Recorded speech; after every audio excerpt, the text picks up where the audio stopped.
Good evening and welcome to the Rio Rancho Board of Education meeting for Monday, January 25th, 2021. We are now in session. Jane, can you take a roll call? Actually, sorry, I'm getting ahead of myself. We will start with our Pledge of Allegiance. If everyone could mute their microphones and please rise. Wynn Coleman will offer our Pledge of Allegiance. I pledge allegiance to the flag of the United States of America and to the republic for which it stands, one nation, under God, indivisible, with liberty and justice for all.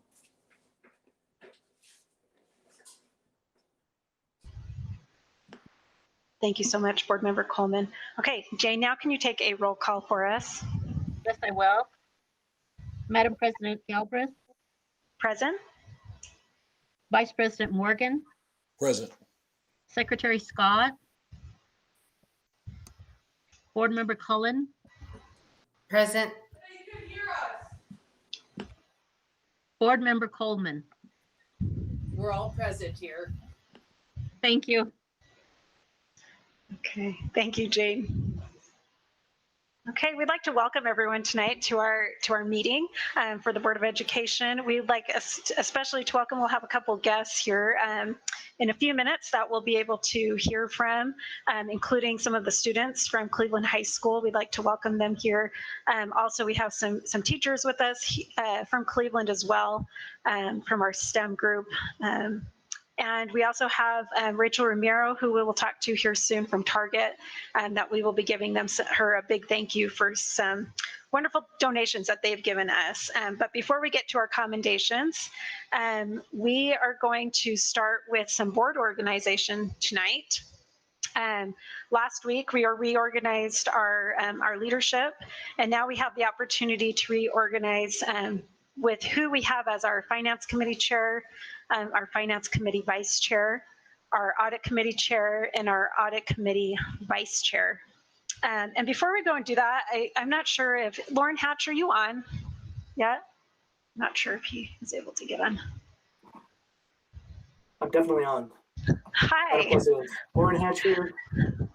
Before I get, thank you so much. Before I get into this, I just had a quick question for you, and I didn't have an opportunity, and I apologize before, but we're going to do our Finance Committee Chair. Is there any way that I can then, I know item F is our Audit Committee Chair, could we then do our Audit Committee Chair and then do both of our Vice Chairs? Would that be appropriate, or is there do we have to stay in this order?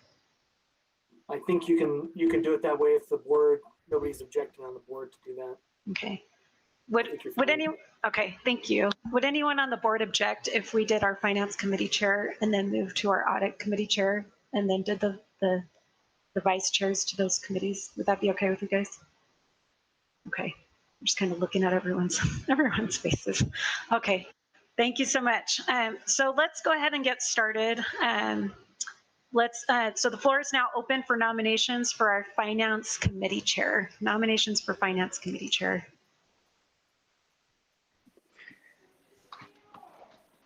This is Wynn Coleman, Board Member Coleman. If she will accept the nomination, I'd like to nominate Catherine Cullen. She has just been just incredible in her, not just even her understanding, but her really just her just diving into it. And so I think that she would be just a great chair for the Finance Committee if she'll accept it. Do we have a second for Catherine Collins' nomination for Finance Committee Chair? Okay. I would second Catherine, though I would also like her for audit. I'm just going to put that out there. Are there other nominations for our Finance Committee Chair? And we can discuss the nominations here in a moment. So at this point in time, Noreen holds that position, right? She does. Mm-hmm. And Noreen, you okay giving that up? You want to continue to run? What do you want to do?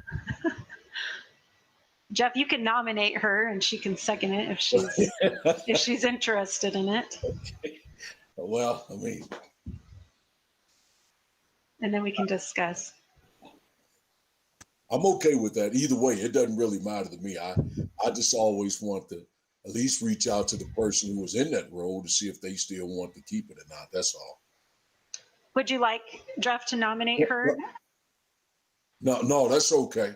She hadn't responded any one way or the other, so I guess she's okay with Catherine taking that role. So no, I won't nominate. Noreen, if you can jump in and say, "Yeah, Jeff, I want to keep the role," I'd have voted for you or nominated. But you didn't say anything, so I'm okay with Catherine taking the role. I'd like Catherine to do it as well. I think Okay. she's well prepared for it. Okay, all right then. Okay. That's all I was asking. Okay, so we have a nomination and we have a second for Catherine Cullen as our Finance Committee Chair. Catherine, is that a nomination you're willing to accept? Okay. Jane, can you take a roll call for us on Finance Committee Chair? Yes, I will. I believe we have to have a motion. Okay. Oh, We had a nomination and now we need a motion. thank you. Would anyone like to make a motion? This is Board Member Coleman. I make a motion to for Catherine, Board Member Cullen to be Chair of the Finance Committee. Okay. And I will second that as president to take that vote. Jane, will you go ahead and take a roll call vote for us? Yes, I will. Vice President Morgan, Yes. Secretary Scott, Yes. Board Member Cullen, Yes. Board Member Coleman, Yes. President Galbraith. Yes. Thank you. Thank you. Okay. So I'm going to go ahead and go to audit, though. But like I was saying, I was kind of back and forth on that one. So the floor is now open for nominations for our audit committee chair. You're also welcome to nominate yourself. That's okay too. This is Catherine, Board Member Catherine Cullen. I nominate Wynn Coleman. Okay. Is there a second for Wynn Coleman as nomination? A second. Okay. Jeffrey Morgan with a second. Thank you. Yeah. Okay. Are there other nominations for the audit committee chair? Okay. Okay, so Wynn Coleman, are you willing to, we've nominated you, are you willing to accept that nomination for audit committee chair? I'll accept it. Yes. Okay. So with that, I move to vote on Wynn Coleman as our audit committee chair. Someone could second me. I'll second it, but I don't think that we need to do this. I think you have a first and a Okay. second for the nominations, and then We're you okay. can go ahead and close the nominations and go ahead for a vote. Okay, sounds great. Thank you, Catherine. Okay, Jane, will you go ahead and take a roll call vote for us on this? Yes, I will. Vice President Morgan, Yes. Secretary Scott, Yes. Board Member Cullen, Yes. Board Member Coleman, Yes. President Galbraith. Yes. Thank you. Thank you. Okay. So motion carries and nomination carries. So thank you. And we'll go back to our vice chairs, but I want to thank both of you for serving on that. So now so we're going back to finance committee. So this will be for our finance committee vice chair. The floor is now open for nominations for the finance committee vice chair. I nominate Jeffrey Morgan for vice chair of the finance committee. Okay. Do we have a second for Jeffrey Morgan as the finance committee vice chair? I'll put in a second for Jeffrey Morgan as the finance committee vice chair. Are there more nominations that anyone would like to give? Floor is open. Okay. Okay. Jeffrey, would you be willing to accept that nomination? Yes. Okay. Let's go ahead and go to a roll call vote for that. Jane, can you do a roll call vote for us for Jeffrey Morgan as our finance committee vice chair? Yes, I will. Vice President Morgan, Yes. Secretary Scott, Yes. Board Member Cullen, Yes. Board Member Coleman, Yes. President Galbraith. Yes. Thank you. Thank you. Okay. And the floor is now open to nominations for Audit Committee Vice Chair. I make a motion for Noreen Scott. I will second the motion for Noreen Scott as the Audit Committee Vice Chair. Is there other nominations for Audit Committee Vice Chair? Okay. Noreen, is that something you'd be willing to accept? Sure. Okay. With the chairman we've got, I don't even need to worry. It's going to be good. Jane, can you go ahead and take a roll call vote for us on this? Yes, I will. Vice President Morgan, Yes. Secretary Scott, Yes. Board Member Cullen, Yes. Board Member Coleman, Yes. President Galbraith. Yes. Thank you. Thank you. Okay, and for our last one, the floor is now opened to nominations for large district representative. I would like to nominate Wynn Coleman, though I know that now she's taken on another role, but I'd like to nominate Wynn Coleman as our large district representative. She's been doing it and she's doing a great job. I'll second that. This is Board Member Catherine Cullen. Okay, thank you. Are there other nominations on the floor? Okay, Wynn, are you willing to accept that nomination? Yes. Okay. And Jane, can you take a roll call vote for us on this as well? Yes, I will. Vice President Morgan, Yes. Secretary Scott, Yes. Board Member Cullen, Yes. Board Member Coleman, Yes. President Galbraith. Yes. Thank you. Okay. Thank you so much, Jane, for helping us, and thank you everyone for your nominations. I apologize. I think someone is hammering in my house and you may hear it. I might have to, when I silence my microphone, I will ask for that to stop. But I am sorry in the meantime. So with that, I want to once again just thank everyone for being willing to serve in these different positions. I think it's going to be, it's been a hard year, but I think we've worked really, really good together this year, and I'm excited for these changes. I think it's going to be really good for our district and also for our board. And so with that for tonight, is there anyone that has any comments before we move on to our next item? Okay. So with that, we will move on to item I, which is our superintendent of school, Dr. Bisu Cleveland, will give us some introductory comments.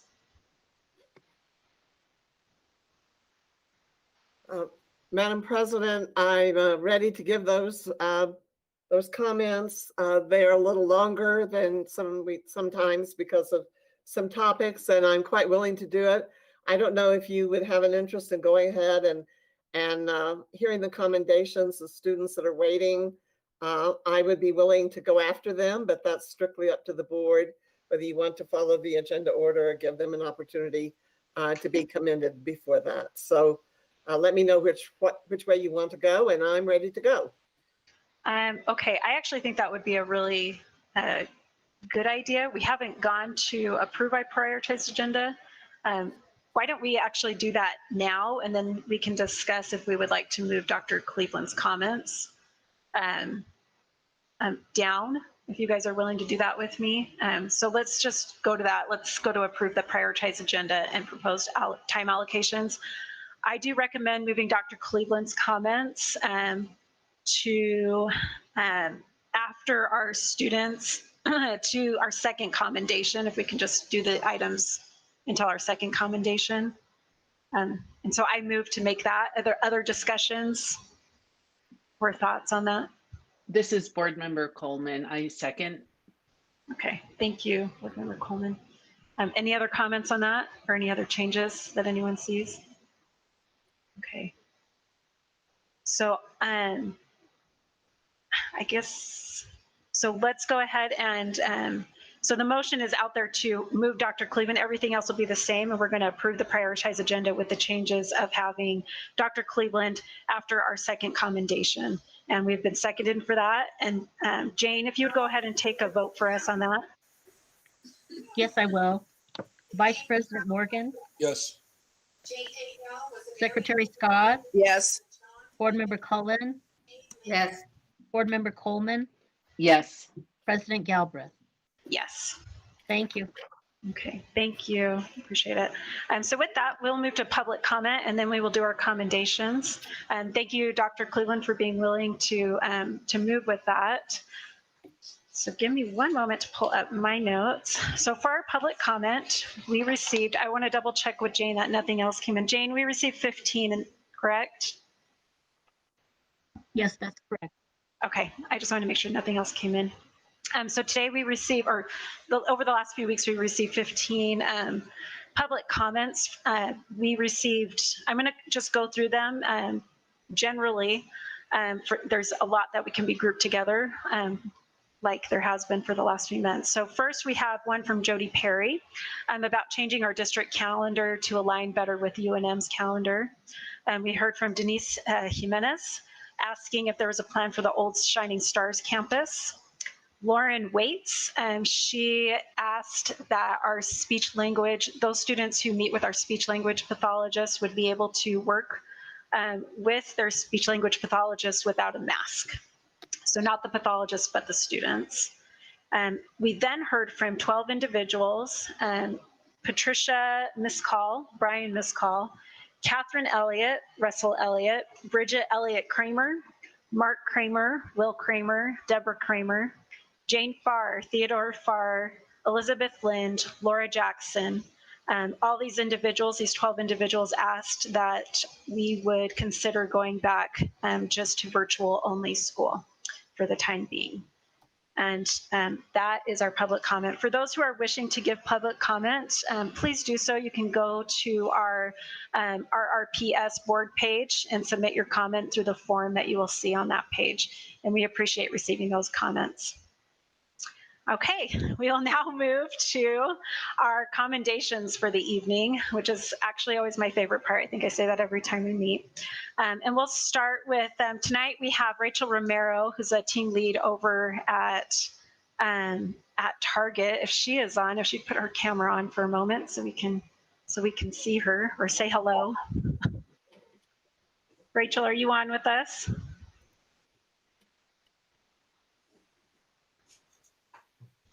I don't see her. Jane, do you know if she was able to get on with us today? I've been trying to get a hold of her. I have not seen her. Okay. But I will continue to try to. Okay. But we do want to, I don't know if you have a certificate you can show for Target to put up in our thanks to Target. We'll go ahead and still give them that commendation. But we want to thank Target. They are a great asset in our community. We appreciate having them in the community. They just gave us a generous donation of 125 Cleveland High School and Rancho High School Spirit shirts, shorts, and sweatshirts. The value of this, you can see on the certificate, is about $2,500.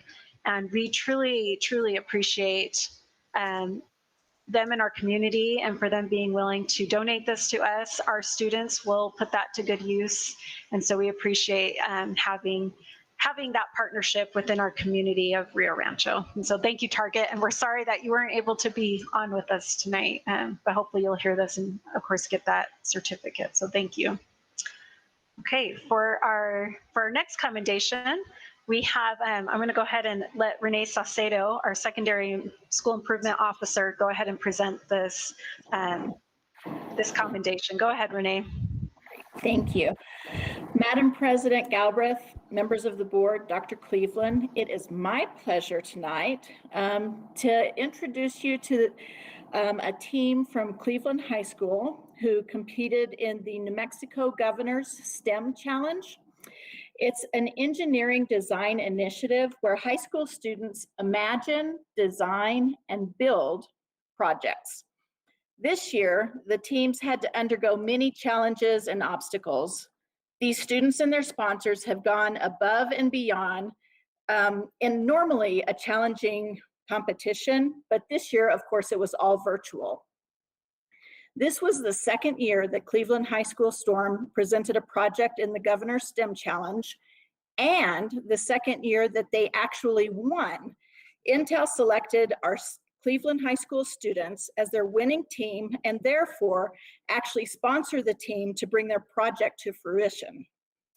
It's my privilege to introduce the sponsors of this team: Ashley Johnston, who teaches STEAM and robotics classes, and Lauren Huey, who happens to be a graduate from Cleveland in 2011, and she teaches 9th grade science and FFA classes. These two women are just a gift to the school as well as to the district. In addition to sponsoring this program, Ashley sponsors Ed Rising and Lauren sponsors FFA. So they give so much of themselves and we're so thankful for them. So I will let them kind of take over and maybe tell you about the program, what we're going to see, and the students. All right. Hi, everyone. Thank you so much for your time. My name is Ashley Johnston. I'm going to introduce the students, and Lauren Huey will tell you a little bit about what you're going to watch. So Storming STEM, as I call your name, please turn your camera on so they can see who you are. And then I'm going to have you guys turn them off when we get ready to watch the video. So first we have Zachary Cowden, and Zach's in the bottom. There we go. We have Ileana Juarez. She's our president of the Storming STEM Club. We have Jacob Trappett. He's our vice president. We have Elijah Griego. He's kind of our public relations guru. He manages all of our website stuff. We have Isabella Hendricks and Mr. Cooper Lane. So this is our 2020 Governor STEM Challenge team that won, who Intel sponsored. So it's my pleasure to introduce you to them. And Lauren's going to explain a little bit about our video and our club. All right, so I think Renee covered a lot of it for the challenge. Obviously, this year was more difficult than normal because we weren't in the classroom. The students couldn't necessarily meet in person. They had to figure out how to collaborate across Google Meets, figure out how they were going to get supplies, work together. And so they came up with this really unique idea to use some recycled materials from things like old TVs, different things you might be able to find in your garage, and build a way to harness energy from the sun. And they explain it really well in their video, so I don't want to talk too much about their project, but we're really proud of them as sponsors. They are the ones that drive this team. We're literally here along for the ride. Basically, we're here as cheerleaders, sometimes to keep them on track when they get out there on their projects and to acquire supplies, and they do the rest. So they really are the ones that deserve all of the praise for this, and you guys should enjoy their video. And as she presents the video, if everyone please mute your microphone so it comes across really clear.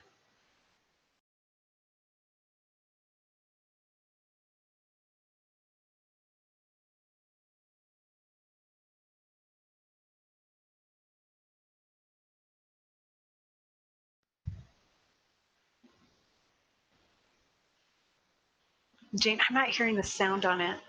Is everyone else hearing it? Okay, I just want to make sure it's with me. Jane, can you make sure you presented your sound when you clicked it? You know, we may need to all go off camera. It's okay. Works better when everyone's been off camera before. Okay, we'll go off camera. And then Jane, if you want to rewind on that and make sure your sound is being. All right, let me try again. Apologize.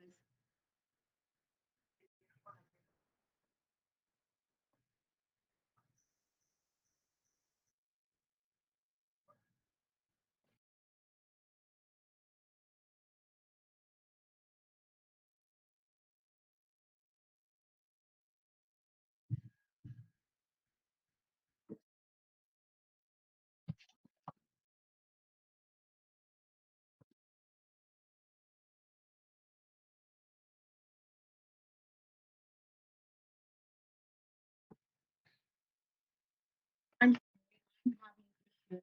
If you just want to, let's see. I apologize.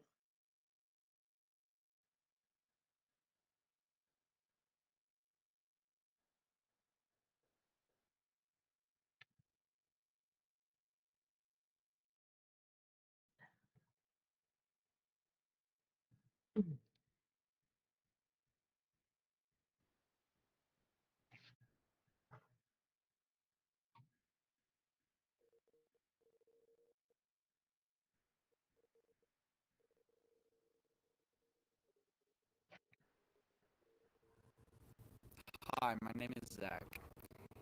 In this day and age, electricity and hot water are necessities for everyday life, but not all households have easy access to them. However, the sun is a resource that most everyone has access to. New Mexico is one of the sunniest states in the U.S. with about 280 sunny days per year, and we should be taking advantage of this. This project addresses the regional and global need for renewable energy by generating electricity and hot water using only repurposed materials and sunlight using the SolGen. The SolGen is specifically designed to help usher in a new wave of small-scale sustainable energy for individual households in rural and urban communities, emergency situations, and more. With a compact and modular design, the SolGen can be assembled and disassembled easily for a wide variety of purposes, such as generating electricity, boiling water, and cooking food. How it works. This concept combines various elements in an original way to produce electricity without the need for fuel on a small scale. The design centers around a 24 by 36 inch Fresnel lens, which is a sheet of plastic with small ridges in it that direct the sunlight that hits the surface to a single focal point. In that small area, all of the concentrated sunlight is heated greatly. These can be found in old CRT televisions from the 2000s, found in landfills and secondhand stores. In order to produce electricity, this concept uses a simple steam engine to rotate a generator, like a small-scale power plant. However, instead of burning coal or other non-renewable sources, steam is generated by boiling water in an insulated glass container with steel wool inside. This is the most efficient method to boil water with a Fresnel lens, since the light passes straight through the glass, heating up the wool inside and the water from throughout. To test out our idea, we built 3 different prototypes, 2 small-scale models and 1 larger setup to test the boiling abilities. This lens was able to boil the water in several minutes, reaching temperatures of up to 120 degrees Celsius. Although we did not have access to the proper steam engine to test this out due to several unforeseen issues, this setup would be able to produce about 5 to 10 volts, which could charge a battery for later use. Since everything was virtual this year, the team also worked together to create diagrams of how the system would work in the future. This one details how the evaporation and condensation of water and steam could be recycled, relying on gravity to move water through the system. This one describes how the setup could be used to heat water, also relying mostly on gravity to function. When it came to generating renewable energy without the use of fossil fuels, sunlight was the best source of energy. Next, the team considered ways to convert this bountiful energy source to electricity. The first choice that came to mind was, of course, solar panels. However, these were not the best option for what we wanted. Solar panels can cost thousands of dollars to buy and install, and the materials used to make them can be toxic for the environment. Solar panels also take up a lot of surface area and could not be moved easily. Alternatively, SolGen is able to produce electricity on a smaller scale, is mobile, and is made of repurposed and recyclable materials that are more environmentally friendly. As for the method we would use to generate electricity, we decided to use a steam-powered engine connected to a generator would be the most efficient due to its scalability, as well as the addition of heating up water in the process, something else that solar panels lacked. And although we couldn't all get together this year, we all worked diligently and equally to complete the written plan and to contribute ideas. Throughout this year, our team was faced with many different challenges, including meeting time constraints, meeting restrictions, as well as all the things that come with an unprecedented virus. However, despite all this, we were able to prove our concept and create a diagram of what our design will look like in the future. The future of SolGen is wide-ranging, with future capabilities including boiling water, cooking food, and generating electricity. The next goal of this project is to make it a closed-loop system, requiring as little maintenance as possible. An alternative path would be to work on making the prototype able to efficiently heat water, which could be done by adding a way for the water to be stored in a reservoir while maintaining as much heat as possible. The prototype's ability to reach extremely high temperatures would also make it useful for cooking food, such as in a camping or other outdoor recreational activity. This wide-ranging future for SolGen will benefit the lives of countless New Mexicans. In summary, the SolGen is an innovative option for a mobile and resourceful generator, water heater, cooker, and more that requires only sunlight and a few cups of water to work. This would be very useful for rural communities with little access to these resources in emergency situations and even off-the-grid activities like camping. Choose to invest in Solgen and choose to invest in clean energy, rural communities, and a resourceful multi-purpose prototype made from repurposed materials that produces 0 emissions. Thank you very much for your time.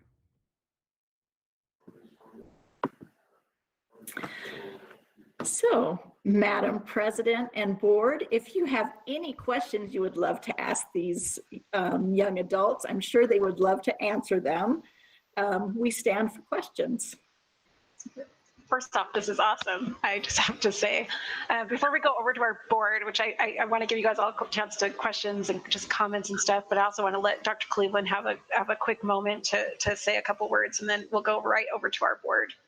Go ahead, Dr. Cleveland. I will just be very quick, but congratulations to all of you. What wonderful projects, innovative, creative projects, exciting things that have incredible applications for the world that we work in. So I just want to thank the sponsors for all of their support, but particularly the students for all the time and effort you gave. And it was really impressive. So thank you so much for coming and sharing that with us this evening. Thanks, Dr. Cleveland. Okay, well, I'm just going to go down my screen. We'll start with Board Member Wynn Coleman. Just very impressive. And I guess my question to the students is, are you planning on attending college and staying here in the state of New Mexico? Because we need to keep more people like yourselves here. So, that's great. Well, that's awesome. Our students, you guys are welcome to come back on camera for a few minutes, and our teachers too, so we can see your faces. I know. There we go. All right. Thank you. And then let's go over to, I'm hoping you guys are staying. We're going to probably have to hear from you guys maybe just a second longer and see where you're planning. Noreen Scott, go ahead. I just wanted to say, wow, it really was an impressive presentation. And I agree with Wynn. I hope we're going to keep you guys in this state. So thank you very much for a great presentation. Thank you, Secretary Scott. Jeffrey Morgan. Yeah, thank you. Very impressive. Very impressive. Thanks for your hard work. And yeah, please stick around. That would just be great. And Catherine Cullen. Yes, everybody's have said that. It's very impressive. Congratulations. And I know it's a lot of hard work and a lot of hours that you put into that. And just on a side note, I just have to say, I'm glad to see so many of our students coming back as teachers. I know that Lauren Huey graduated with my daughter from Cleveland High School. So it's good to see these teachers coming back. And this is such a great program. So thank you. Thank you, Catherine. And go ahead, Wynn. And I apologize. I wanted to say too, I can't help but also acknowledge that I continue to be impressed with the humbleness of the teachers as they come in front of us as a board and present and give credit to our students, but really just they're the foundation of the successes that we see in the district. And I just want to thank the teachers for what they've done with this group and that we get to see this tonight. So thank you to both of you. Yeah. Thank you, Wynn. And just one last comment too. A couple of years ago, I had to put together, I was looking at Africa and all these different things, and I realized that they don't have, they have a hard time with water and resources there. And I thought, man, if we could just have something where they could have a reservoir of water that could be heated for them, that they could work in their clinics, that would be awesome. And what I came up with was like a black paper bag, like not paper, obviously, sorry, like a sack. And so when I watched this, I thought, wow, these students are amazing. What you guys came up with here is great. And it's these kind of projects that truly do make a difference in the world. And so I commend you all for getting together during this crazy time and working together and coming up with such an amazing project. It deserves all of this, all the awards that it's gotten. You guys are amazing for coming up with this. And then also to our teachers, it's really easy to just let these things slide by right now and to not do. And so you guys are amazing in not doing that and stepping up, like Wynn was saying, to step up and to do this with these students and achieved amazing, amazing results. And so thank you for doing that. Our students need you. And so we appreciate your willingness to serve them and to do that at this time. So I know it's not easy because Zoom and Google Meets and everything else it's really hard. But you guys did something miraculous here. So thank you all for all of your hard work with that. Okay, Renee, anything else before we let everyone go? No, just everything that you guys said, and students, you can go after this. You don't have to sit through all of this if you don't want to. And teachers, you're released. Thank you so much. Thank you guys for coming on, and we have some really great comments coming in too. So thank you all. Thank you, guys. We'll see you all. And I recognize some of these students, which is super fun to see their faces. Thank you, guys. Thank you. And so really quick, bye, thank you. We have Rachel Romero, she got on. I kind of went ahead because I didn't think she'd be able to get on, but really quick again, since Rachel Romero was able to get on from Target, I'd like to invite her to turn on her camera for a moment, and if Jane wouldn't mind presenting that certificate again, I'm showing it up on our screen, so that we can once again thank them for their wonderful donation. And so Rachel, hi, it looks like you're at work because I see you have your mask on. But we wanted to, on behalf of the board and in our district, we really just wanted to thank you for your generous donation, for thinking of us, and not just getting rid of this wonderful inventory that you had, but donating these shirts and shorts and sweatshirts, the value of $2,500 to our district. Thank you for doing that. We appreciate Target and for being such a great partner in our community of Rio Rancho. Dr. Cleveland, did you want to say anything? And then we can let Rachel talk. Say anything? Well, I'll just keep mine very brief, but I would just add to what you said. Target's been a great partner over many years and working with us, and they're very dedicated to the community, and we appreciate their business being here. We appreciate all they have done over the years for our school district, and this is just one more nice thing. So we appreciate you, and thanks for being such a great partner. Thanks, Dr. Cleveland. And Rachel, if you have a couple remarks you would like to make, you're welcome to make those. Awesome. Well, thank you guys. Sorry I was a little late. Mondays are my meeting days as well, and we're coming to that year end, so just trying to get some of that stuff wrapped up. So I apologize. I'm so glad that we were able to do that, and I was able to reach out and get those to you guys. One more thing that I do have for you guys, though, is we have a pallet of sanitizer, and we wanted to see if the school district could use that for the schools. We're getting that ready and wrapped up, so it will be ready. Hopefully we get everything in by Friday. If you guys wanted to take that donation and have the sanitizer for the schools or for your offices, whatever you guys needed. So we also have that for you guys, but just it was an awesome opportunity, and like, we love to give back to our community. Without you guys, we wouldn't even get to be here. So that was really awesome. I think I'm speaking on behalf of Dr. Cleveland, who's muted, but I think we'll take that, right, Dr. Cleveland? Give her a second to unmute.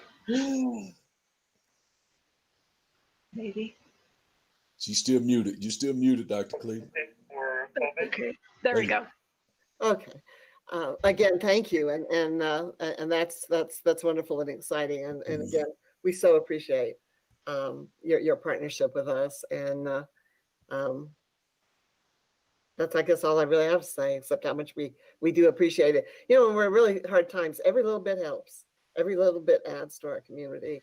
Every bit, a small thing adds to our district, and so we definitely appreciate this gift and your offer to continue to help. So thank you so much. All right. Well, thank you so much. And I'm just going to speak on behalf of the board, but we truly are grateful for everything you've given to us. So thank you. Thanks for getting onto our meeting. And we appreciate it. You guys have a great day, and I'll be in touch with Jane again when you guys ever need to come pick that up, or whenever you have time. No worries. So I appreciate it, and I'm going to get back to it now. And thank you guys for letting me be a part of it. We really appreciate it. All right. Thank you so much. We appreciate you. Bye. All right, bye. Okay. So with that, it was wonderful to hear. So with that, we will now go to Dr. Cleveland's introductory comments for the rest of our meeting. Go ahead, Dr. Cleveland. All right, so you get the PowerPoint up, and again, she cut out a little bit, so I hope I didn't cut out as well, but we do appreciate Target, and over many years, we've gone to them for assistance with families in need and other things, and they've always been willing to help and support us. And so we're lucky to have them in our community. They're a very community-minded organization. And a lot of our students work for them. You know, that's another really nice thing as well, and some of our parents and families do. Okay, if we get this up, I'll be ready to go. All right, I told you that they would be the better part of the program, much more entertaining. And so I'm glad we went ahead with the students first, because that always keeps the focus on what is most important in our system, in our organization. So beginning with my remarks, I want to go back and just kind of review a few things with the vaccine situation. I had an article that came across my computer this afternoon that I thought was very interesting. I'll just put it up. You can't read it all, but it talks about Colorado teachers and childcare workers will get COVID-19 vaccine first among essential workers. And the person who is in charge of the distribution for the state of Colorado, also like us, the National Guard, he says, National Guard Brigadier General Scott Sherman said, we have developed a consensus in Colorado around the importance of reopening childcare, preschools, and K-12 schools. Teachers are going to be the first priority to get so that we can get back to in-person learning. And that was shared today in Denver. So, you know, the issue is one that's being discussed a lot of places. And I did kind of want to go over just kind of what did occur so that everybody is aware, because I think there is some misinformation out there. We just want to be sure that everyone has the right information. So the Sandoval Regional Medical Center did receive a limited supply of vaccine. And so then there was a decision to partner with local officials and figure out how are we going to disseminate these limited supplies to those eligible under the 1B criteria. And, you know, in addition to that, prior to that, and I mentioned it, I think later on, the Secretary of Education for New Mexico had encouraged school districts and superintendents to partner with local hospitals and to begin that process. So we certainly did that because we were encouraged to do that and wanted to have those conversations. At the same time, another thing was going on in the county, and that was that Sandoval County had planned to do a trial run so that they could test out all of their plans and processes for the time when they could do larger community vaccination efforts. They wanted to do a couple of things. They wanted to see how their processes worked, but they also wanted to train all their volunteers so they would have an opportunity to do that on a much smaller scale. And eventually there's some discussion of moving to Star Center, kind of like what Albuquerque is doing right now at the pit. So they wanted to have a trial run, so to speak. And so that was on their agenda. And then in addition to that, there were events already going on all over the state. Teachers were being vaccinated in Hobbs, in Las Cruces, Clovis, Santa Fe, and other districts. So when we were asked if our staff could participate in that Sandoval County event, we jumped at that opportunity. And so the agreement was that Rio Rancho and Bernalillo schools, Sabe, which is one of our charter schools, and Ask Academy, which was another, would all participate. And so we were very excited about that possibility. So as I said, some time ago, the state superintendent had encouraged us to work collaboratively with our local hospitals and counties. And that's what they were doing in Hobbs and what they were doing in Las Cruces. And so we moved forward to do the very same thing. So the event that was canceled last week had been approved by the Department of Health. And once we had that approval, everybody really worked really hard to make it work. And so there was a lot of work that went into a very compressed time frame for about 2 weeks. And then they canceled it the afternoon. I didn't actually get the information until the evening before the event, the day before the event. So all of the partners were disappointed, as you can imagine, and we did respectfully ask for a reconsideration of that decision because we had put 2 weeks of intensive work in to the planning, and we had 1,800 people registered and ready to go. And so we thought it was going to be very demoralizing to staff. They were excited about receiving the vaccine. They were ready to. You know, when we put it out, we didn't know. I mean, really, how many people were interested? How many wanted to do this? What kind of the response we would get? Friday sold out almost immediately. And then, you know, very shortly thereafter, on Saturday day, filled up completely. So every single slot was full. We had gotten almost all of our staff. There were a few that did apply at the last minute, and we told them we would try to reach out to see if we could not complete their requests as well in a relatively short time. And in addition to reaching out to the Department of Health, also reached out to the Lieutenant Governor's office, just requesting that they review the decision. But after further discussion, and we all met, all of us that were involved in it, Department of Health met at 8 o'clock the next morning. But the decision was made right around noon that it was going to be canceled. So we really had no choice at that point, but to move on. We asked why, and the response was that APS had been refused, so it wasn't fair for us to move forward and them not. They had almost the very same situation there. Of course, they are not in large-scale in-person learning like we are, but their small groups were meeting, and in discussing that with the Albuquerque superintendent, he said the teachers that they were reaching out to were those small group teachers, in addition to some of their custodial and maintenance in that group. And so we were basically both trying to accomplish the same thing. We were also told there were individuals in phase 1A, and they were in front of educators in phase B, and they needed to get their vaccinations first. And we certainly understand and support the need of those that are in 1A. But we were definitely approved to move ahead, and we were asked to move ahead. And so that was somewhat frustrating for us. The designated vaccines for the clinic have been transferred out of Sandoval County to meet other immediate needs. So when we asked if they were still there, they explained that no, they had been moved to other high need situations. And so we certainly appreciated that information. Next slide, please. Here are the phases. I know you all have seen, you have seen this chart before. Phase 1A was winter, and phase 1B was winter and spring. So we definitely thought we were within the time frame that they had put out on this chart, and we were very eager to move forward when we could. I want to stress nobody was attempting to jump over anyone else. We were encouraged to make these arrangements. We had an incredible opportunity.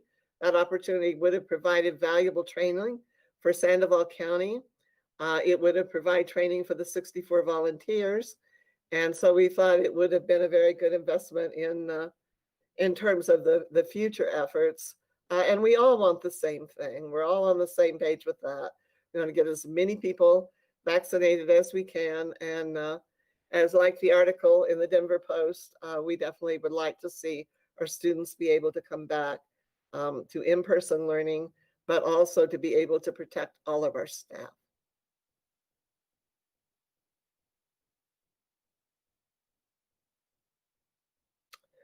So, you know, where do we go from here? What are our plans for the future? The Department of Health indicated that they will work with Sandoval County on a future event, although there was no date that was established or set. I told them at the end of this, we stand ready for another event, and we remain hopeful that we will get that scheduled very soon, but we are committed to making this work, and we will be there the next time, just like we were the first time, because we really do want to see this opportunity for our staff and you know, the benefits that will bring to our students and our families. We did receive late Friday afternoon a letter from the Secretary of Education. It was sent out to all districts regarding the new procedures, reaffirming the state's priority for vaccinations for educators in the future. And so we will be sending that letter out. I think it may have already gone out today to the staff. There is also, I think, one other factor that everyone should be aware of and may impact everything in the immediate future.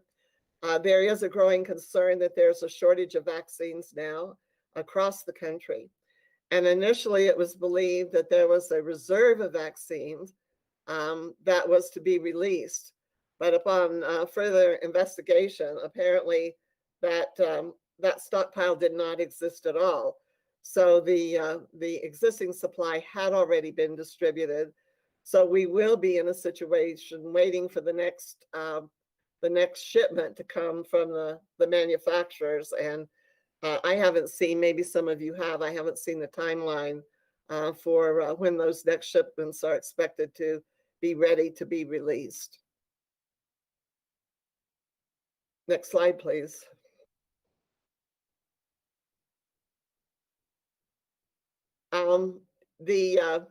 I can tell you that it generated considerable discussion and very strong reactions from our staff members. And we have received a letter from the Rio Rancho School Educators Union, and I will be forwarding that to you. But that's real concerns now about returning to the classroom when there is no immediate information at all about when vaccinations would be available for them. And so I will be passing that letter on to the board. But it is, there is a lot of consternation. I will tell you that people were just, and I'm sure you know that and understand that, you give people something and you take it away, that's really hard. And people were ready and excited to move forward. And this was a real blow to them. And so we had a lot of folks who were very, very upset by it and very disappointed.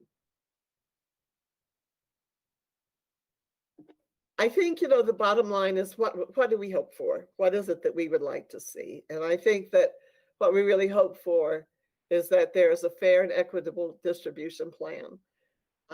What we have right now is Rio Rancho was being told no and Albuquerque was being told no.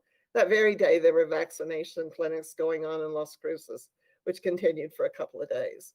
There were other districts that were getting close to having half of their staff vaccinated. And so the concern we have is that it's a fair and equitable distribution plan and that everybody's kind of getting it the same way.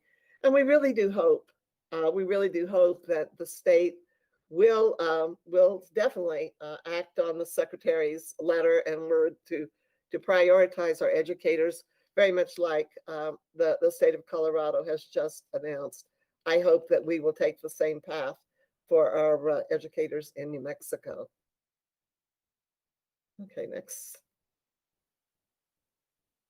I do want to just really express our thanks about a couple of people who just really went the extra mile for us in this whole project, and hopefully we'll be working with them again. Certainly Jamie Silva Steele, who is the administrator, was very supportive and instrumental, but she handed it off to Abigail Camacho to make it work, to work with Beth and with Seth Muller from the county. And that team was a phenomenal team. They pulled things together in very short order. And so really want to thank them for their efforts in planning this event. And also all of our colleague districts and volunteers, they all stepped up. And, it was, everybody worked together. Everybody wanted it for everyone. And so it was a wonderful experience. And I also want to talk about the 64 people who signed up to help. Understanding what they signed up to do is to stand out in the cold and help make this project work. And so while they didn't get a chance to do that, they were willing to do that so that our staff could get their vaccines. So to all the volunteers, we'll be calling you again to come back and help in the future. But it is just, we still have a lot of people even beyond that 1,800 that would like to sign up. And we hope that it will be sooner than later. Next slide, please. I've also had some questions about athletics and where are we with athletics. And so I wanted to add that when Coleman had asked for some information, and I thought it would be good to share it with the entire board. We are following the guidelines in accordance with the governor's orders, and when they went back when the small groups went back, and those pods were 4 to 1. And they were not practices. These were just workout sessions. And that was the guideline we received from NMAA and from the governor's office, is that they were to be treated just like all other small groups. The sessions certainly are off-season. The sessions were off-season workouts, and each school and sport was allowed to set the time they thought was best for them. And so some of them started on the 18th and 19th, and others have delayed to the 1st of March. But the one thing I do want to stress is these are workouts and they are not mandatory for students. And that's certainly a decision that families make as to whether they want their children to participate or not. The official date, though, the starting, as you know, was originally February 1st, and it has now been moved back to February the 15th. And we don't know if it will be moved again, but as of right now, the actual official start of the seasons for regular practices and then following that games will be the middle of February. Okay, there's some presentations this evening, and they're important presentations for the board. The Public Ed Department has instituted a whole new literacy framework, how we teach reading and how we support literacy for all of the districts in New Mexico. And it is not optional, it is a required framework. And the state will be supporting the professional development only for that framework. And they certainly say they are ready to begin to assist districts in the implementation of the New Mexico Structured Literacy Plan. And so we have a presentation on that for you this evening, what it is, what it looks like, a little bit about the work we've already done. I will have to say that we are really very grateful that there is considerable overlap of the previous and current efforts that have been going on for a long time in this district. So we're able to build on that. And Carl Leppelman, our Chief Academic Officer, and Joy Morales, our Executive Director of Elementary Curriculum Instruction, will be the presenters of that important program this evening. We also have the report from our auditors, and it will be presented by Terry Ogle and Wade King, and they are with the Accounting and Financial Solutions in Farmington. In addition to that, Arlene Manzanares, our Executive Director of Finance, will also provide her comments on the audit. We really want to thank the auditors for their good work.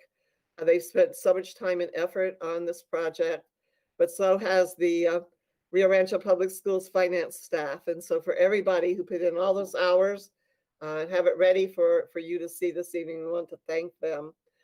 Vice President Morgan chairs the audit committee, and Secretary Scott also serves on the committee.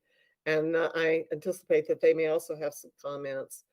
And I will be asking the board to permit me to request that the state auditor reconsider one item on the audit, and I'll talk to that when we get to that agenda item.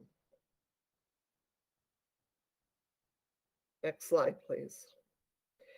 The last presentation is a project that we are involved with. It's a pilot project, and it is an effort to assist our students and families who have been dealing with or who have experienced traumatic situations in their lives or in their family.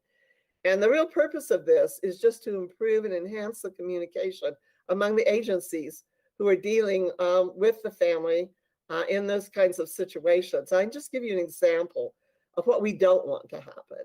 Is we have a child who has experienced a traumatic event at home, and then they come to school and they're distraught, they're upset, and maybe they act out because they've experienced something pretty bad in their lives the night before or that morning, and they come in and they act up, and we don't know that.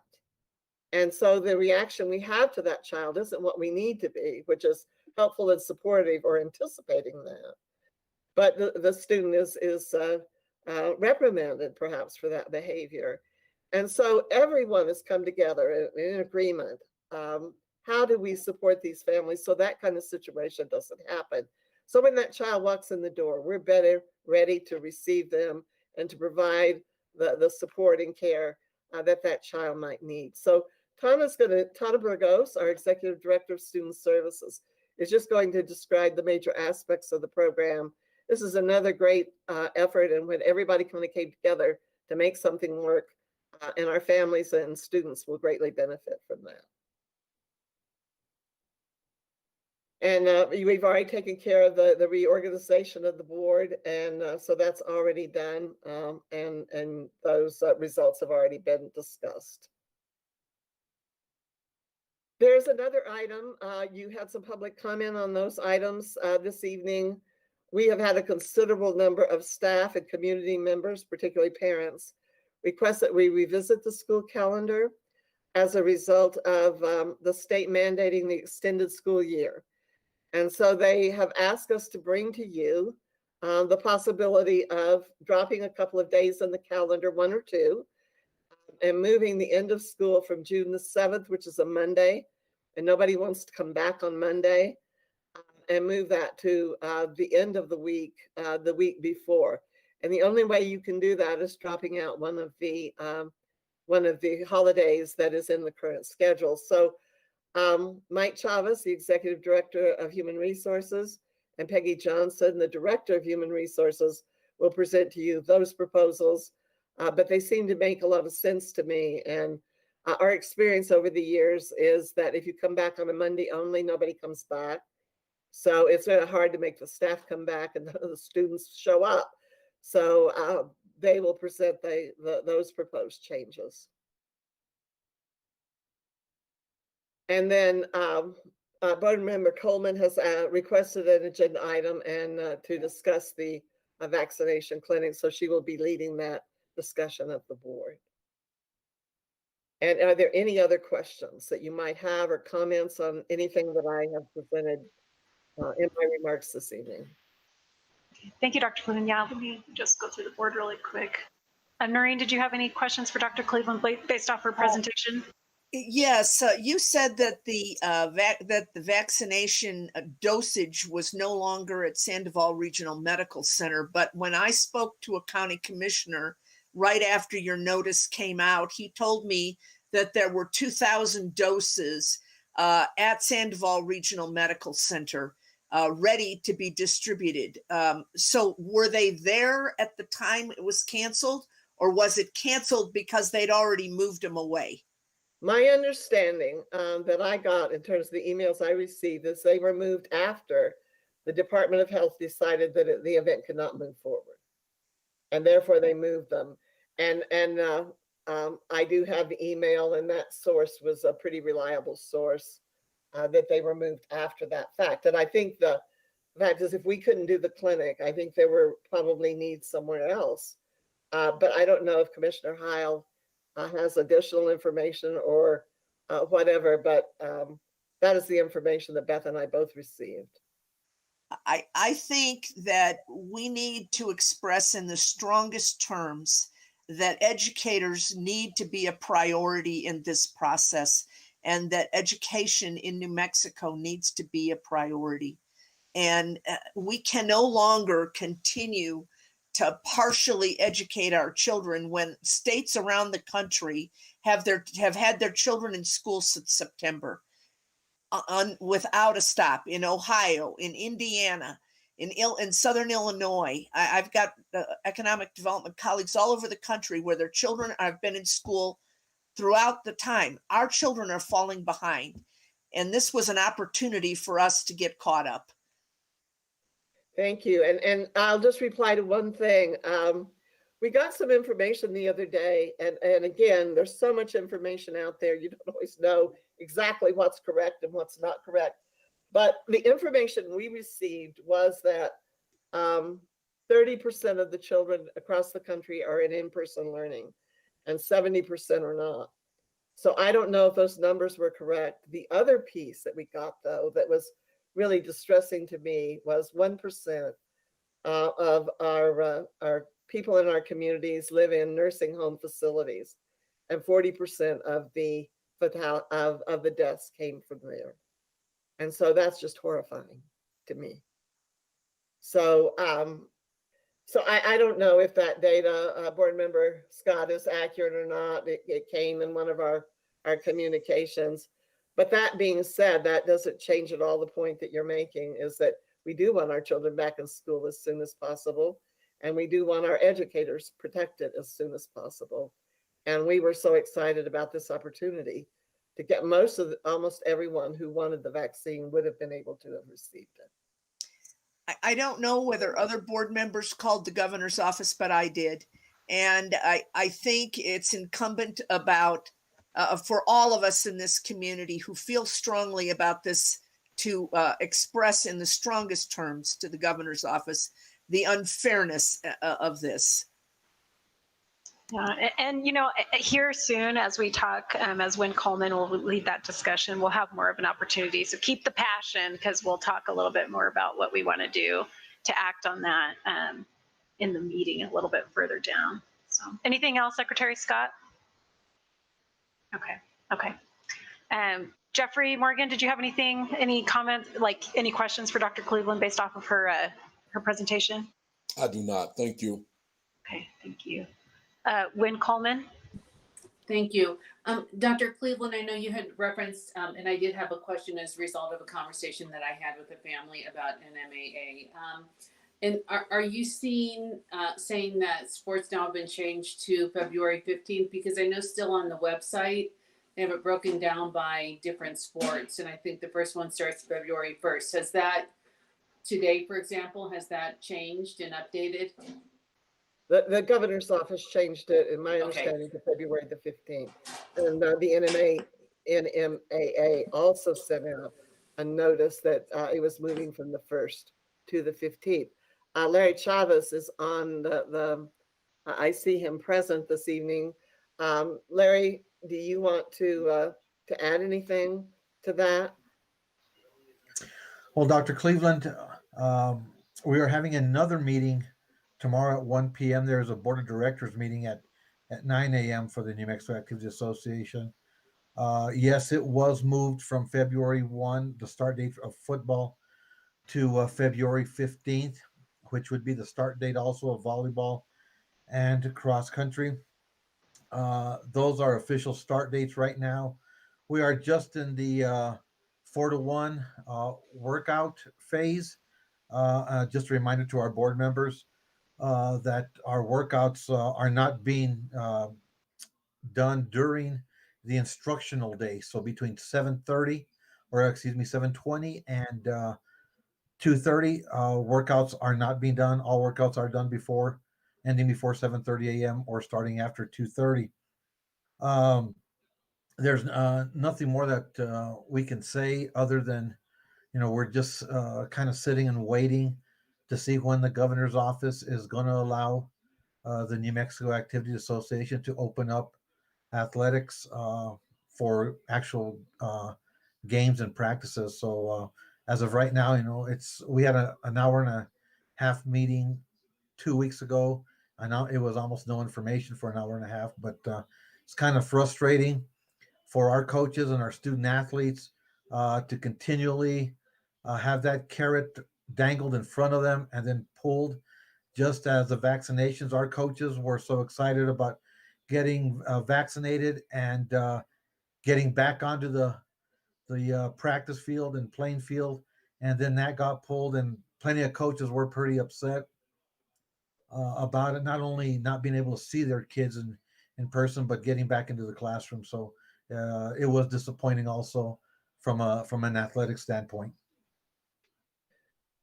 Thank you so much. And I do want to be sure that people are aware of the workouts are not practices. They are 4-to-1 pods, and they're training, so to speak. They're not practices. And so practices is when the whole team will come back together and actually begin to function as a team. and we're still waiting to see where, what the timeline looks like. But that was not changed by us, Board Member Coleman. It came from the state, and of course we're honoring that. And so if I may, I would just like to hear your perspective on if practices are starting up for these sports, and yet our high schools, middle schools are not in person for class. It just seems I'm having a hard time with that being available, and yet our students are not in the classroom, and how we're putting sports ahead of education in the classroom, and that's something that I just have I'm struggling with. Well, I think again we're working within the rules the state has set down for us. There's also discussion about it's an after school day kind of event rather than during the school day, and parents make that choice. But your point is well taken, and I think that everyone would like to see the academic opportunity. I think this board has said on numerous occasions that they would like to see our secondary students be able to come back as soon as possible. We do not have a release yet to do that. But I also think this whole vaccination effort now is making it even more problematic in terms of what that's going to look like. So we all long for it to become a more normal situation for everybody. Thank you. And I will just encourage if people have questions, I mean, just the NMAA website does provide a lot of information that we've just discussed, and does have those calendars. And so it's a great resource. So thank you. Yeah, a couple notes on that. One of the last articles I was reading from NMAA, they were saying if state keeps moving those dates back, they will have to start canceling some of the sports, which is unfortunate. And then one other, just from a parent's perspective, and Wynn was talking about academics, I have to say, as having two high school athletes in my house, that there is a direct correlation to them being able to be with their team, to their academics. And I've seen that in my house. And so, my kids were in cross country, and I'm like beyond grateful that they have something. And I think it's the same, like we just saw our STEM group and all these other groups, that when they have those opportunities, man, we need to take them. And I think we would take them if we could get them into school. But I think any of those opportunities where our kids can do these sort of things, it really, I'm telling you from personal experience, it's improved my students when they're able to do workouts with a coach. So, Catherine, did you have questions? And just in reference to like what Wynn was saying, and I know what Wynn was saying about that, and I understand where she's coming from, but I guess because none of this makes sense. The way that this state is handling this makes absolutely no sense. So, I mean, as in my own perspective,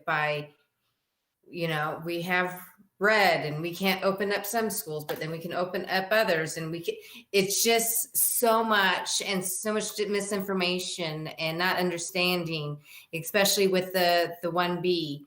And I know we'll be talking to vaccines in a little bit, so I really won't get much into it. But CDC said, don't wait to finish one phase before you move into the other to get everybody completed in another phase.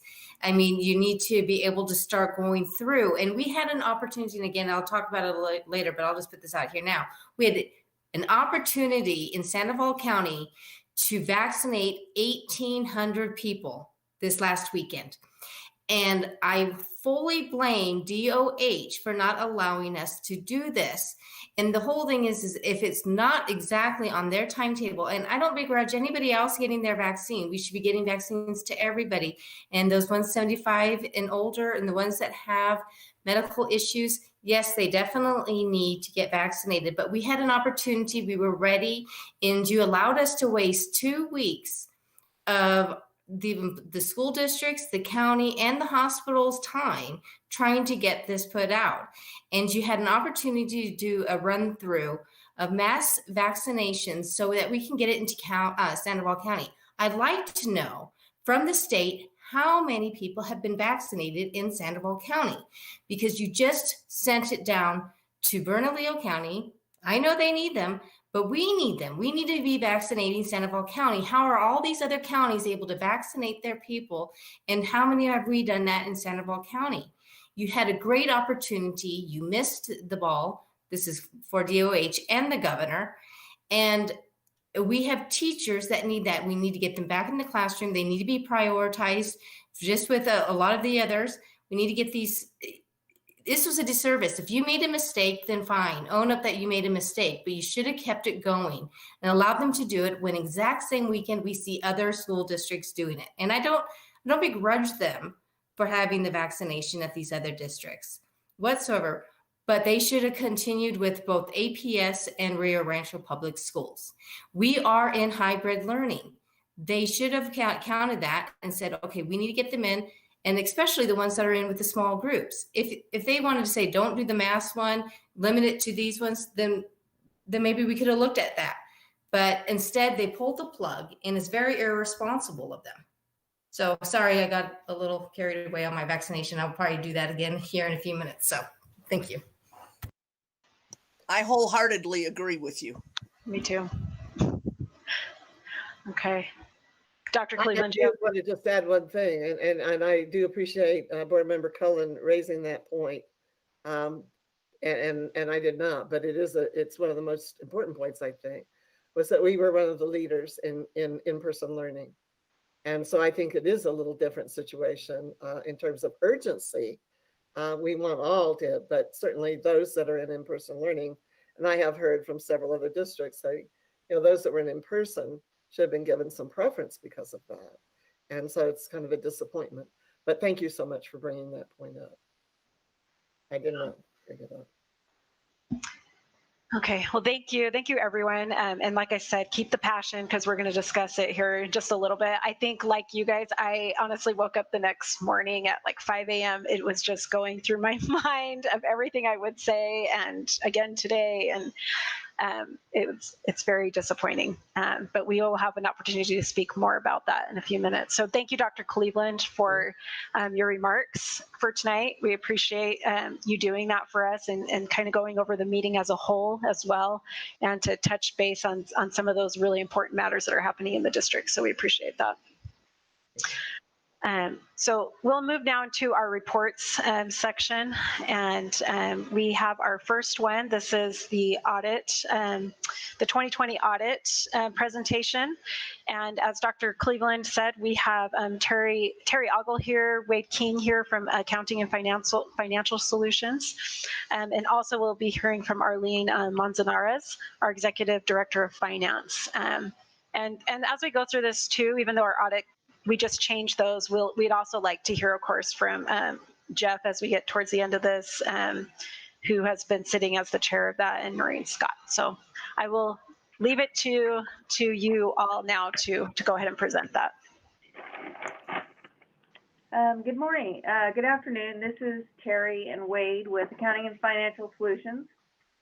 I'd like to say good evening to the Rio Rancho School Board, the faculty, and the community. It's really been a pleasure working with Rio Rancho Schools during this audit, even though it was a difficult year. So next slide. The audit report contains 3 opinions in it. The first opinion is the financial statement opinion, so it is an overall opinion over the whole audit report basically, but it basically gives a financial opinion on the first couple of financial statements. The next opinion is the government auditing standards opinion, and then you have your uniform guidance opinion or your federal awards opinion. Next slide.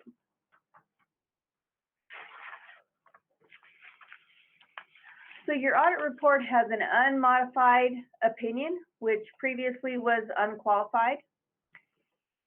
The opinion, like I said, is on the government-wide financial statements, each major program or each major fund, and the budget financial statements for the general fund. There's also an in relation to opinion on the schedule of federal awards and the combining an individual general fund financial statements, the combining an individual non-major funds, and then the schedules that are required by the state audit rule. Next slide.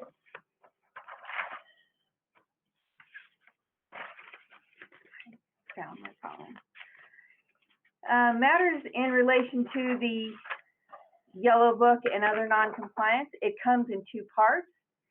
The Yellow Book opinion comes in with an opinion, or not really an opinion, but an effectiveness of your internal control. And it has a component in it for material weaknesses and also for significant deficiencies.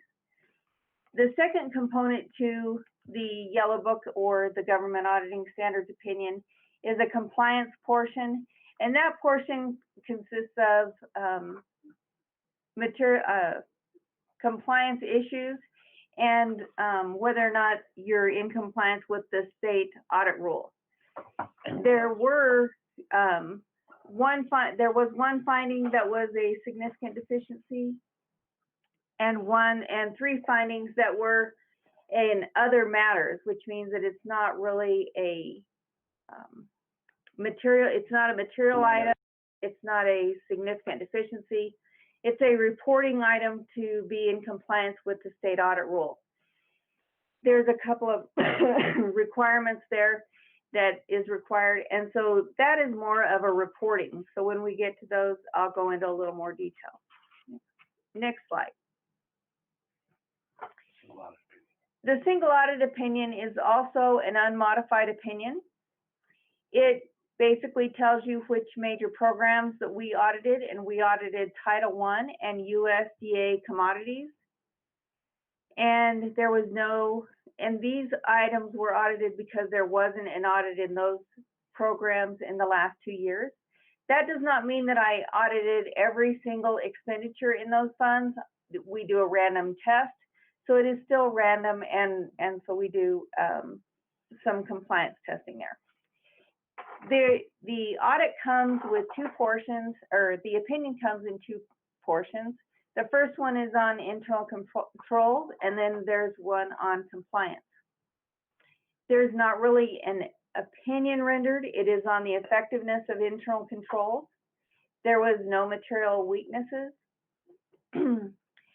And there was no significant deficiencies, and there is no question cost in excess, or no, there was one question cost in excess of $25,000. Sorry about that. Not related to the major programs. Not related to the major programs, and we'll discuss that later. Next slide. And then next slide. So now we're going to get into your audit findings.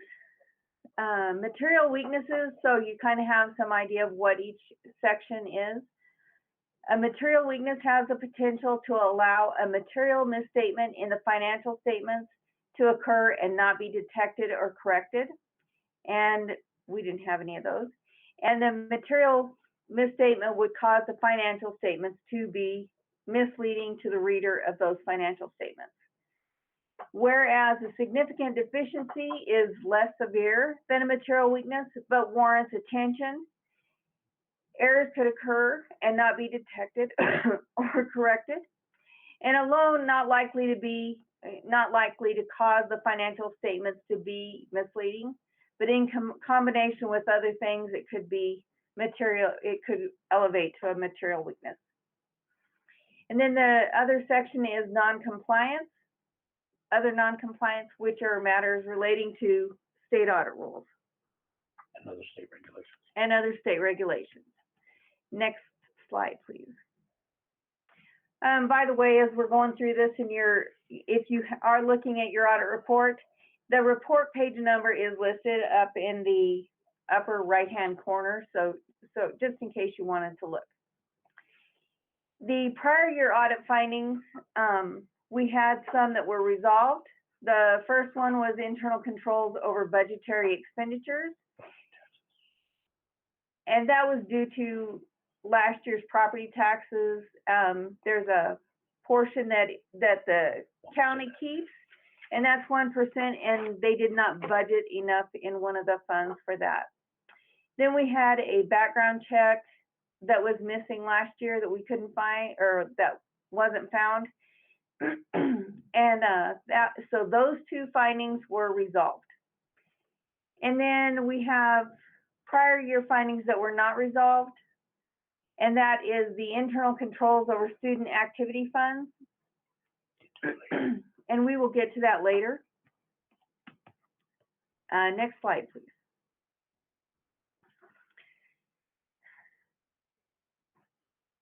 In the current year findings, there's a couple of sections. So the first section is the financial statement section, and there were no findings in the financial statement section for your audit report. So then we're going to get into the federal awards section, and the federal awards section did have a non-program food cost finding that had to do with the way things were being billed and paid. And I can get into more detail on that if you'd like. It was greater than $25,000. Next slide, please. The next section is kind of a transparency section. It is according to state of New Mexico statutes. So we had 3 findings in this area. They're not material to the financial statement, and they're not a significant deficiency.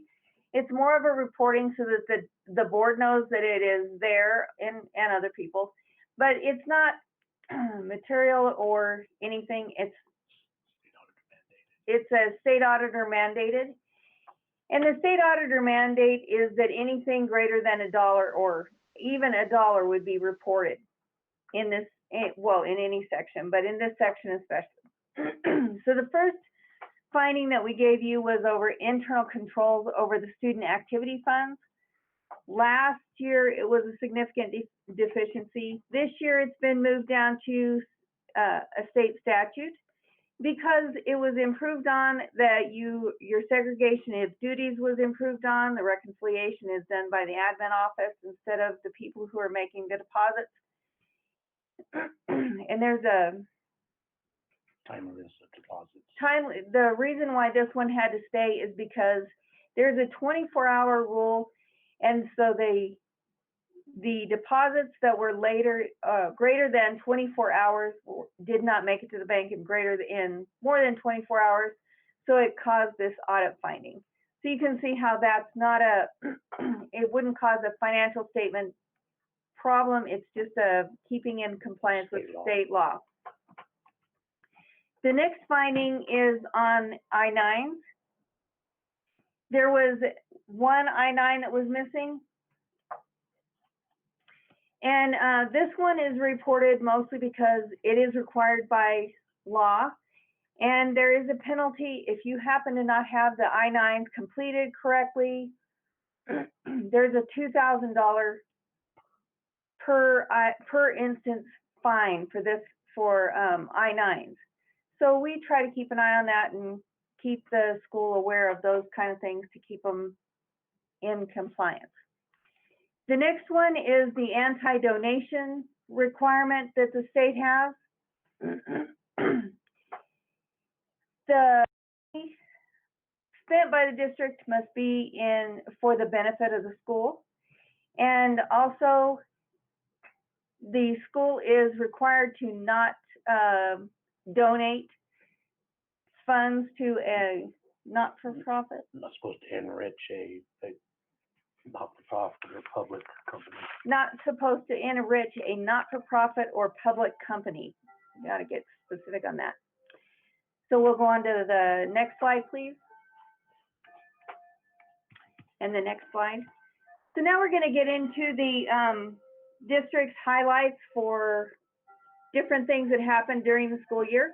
And this is your cash and investments. The green line is the general fund.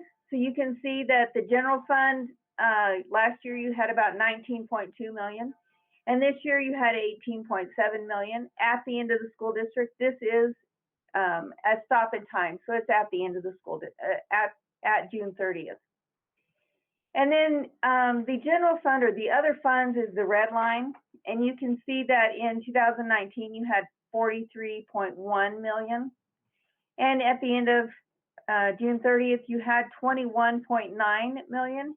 And a big portion of this was a decrease in the bond building fund. Capital expenditures. And capital expenditures. So I think that that looks pretty good. The next slide, please.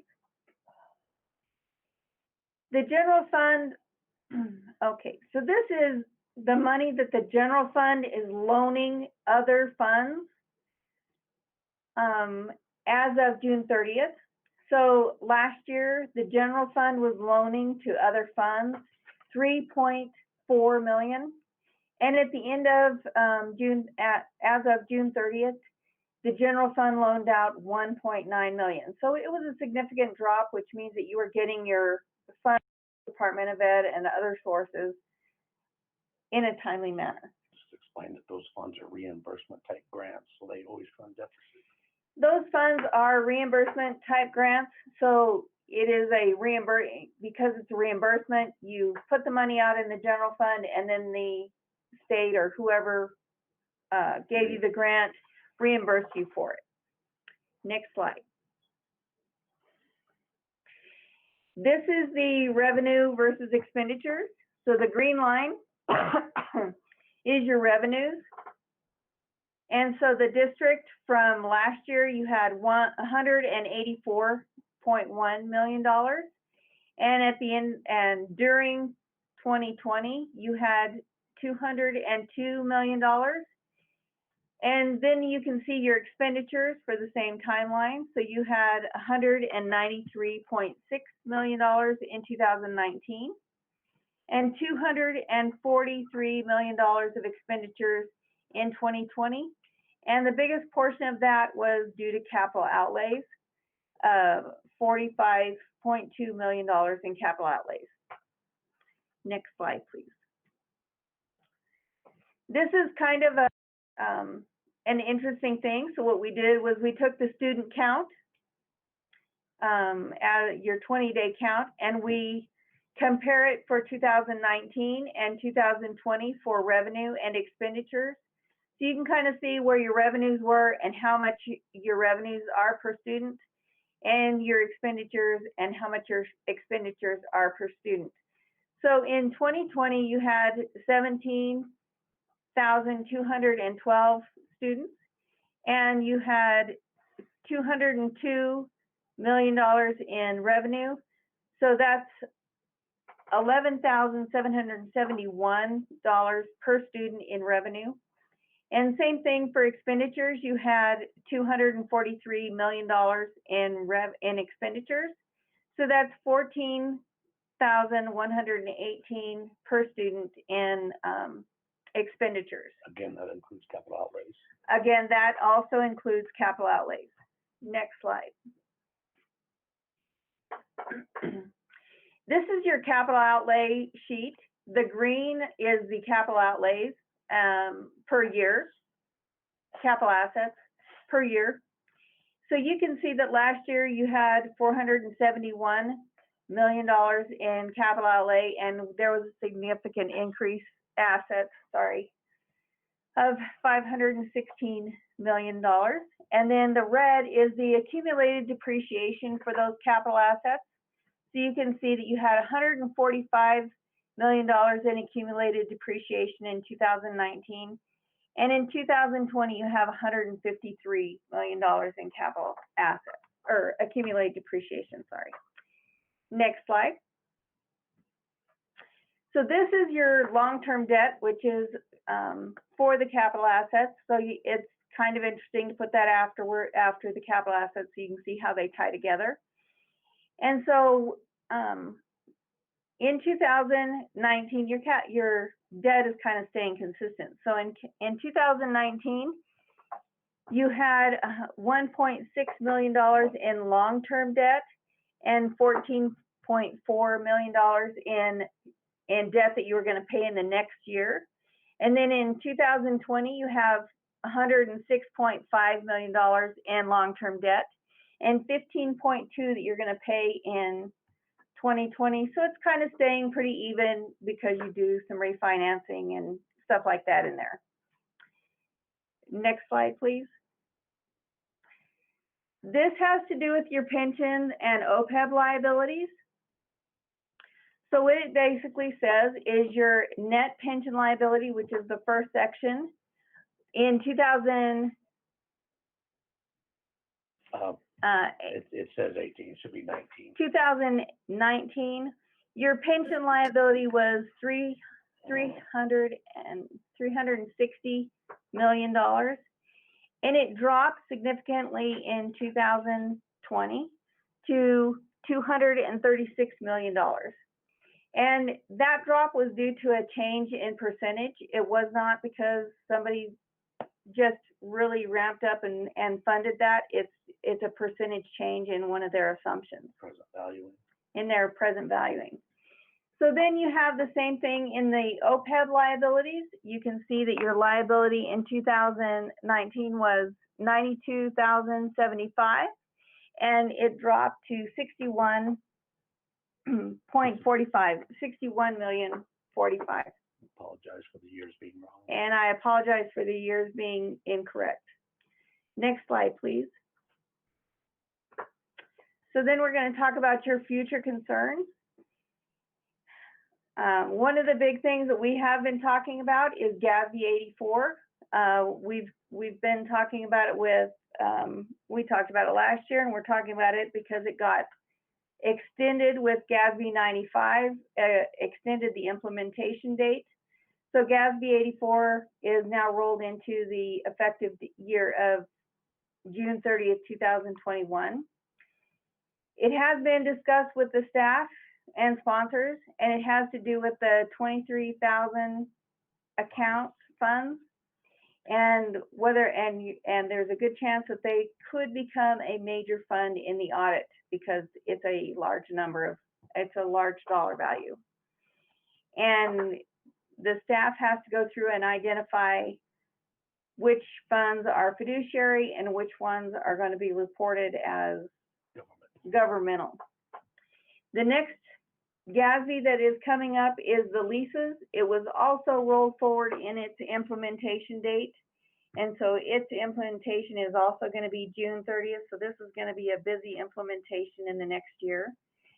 And it doesn't matter if you're the lessee or the lessor, it goes on your book. So if you have a lease where you're receiving rent income, you have to record an asset and a liability. And if you're paying a lease, you have to record an asset and a liability, and it will be amortized. So that's one of the things. And in the implementation, they said, please be sure and review all of your contracts because they're going to be there. It's going to be, all the contracts don't always say lease on it. Next slide. We wanted to thank you for having us as your auditor, and we really appreciated working with everybody. It was a difficult time. We did come to the district, I think, once or twice, but there wasn't very many people there at the time. That made it very easy. The staff did make it very easy to do a paperless audit, so they did a great job. And now I want to turn this over to Arlene.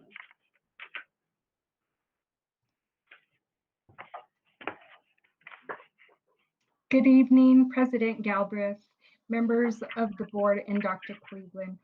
As our auditors indicated, this unprecedented year was difficult for all of us to get through this audit, but we made it. And I personally think that this is a great audit. And I think you all will agree with me. When you consider the size of our district and the size of the district's budget and the large quantity of transactions that we process, I feel it was a wonderful audit. So I'd like to thank Accounting and Financial Solutions. They're always a pleasure to work with.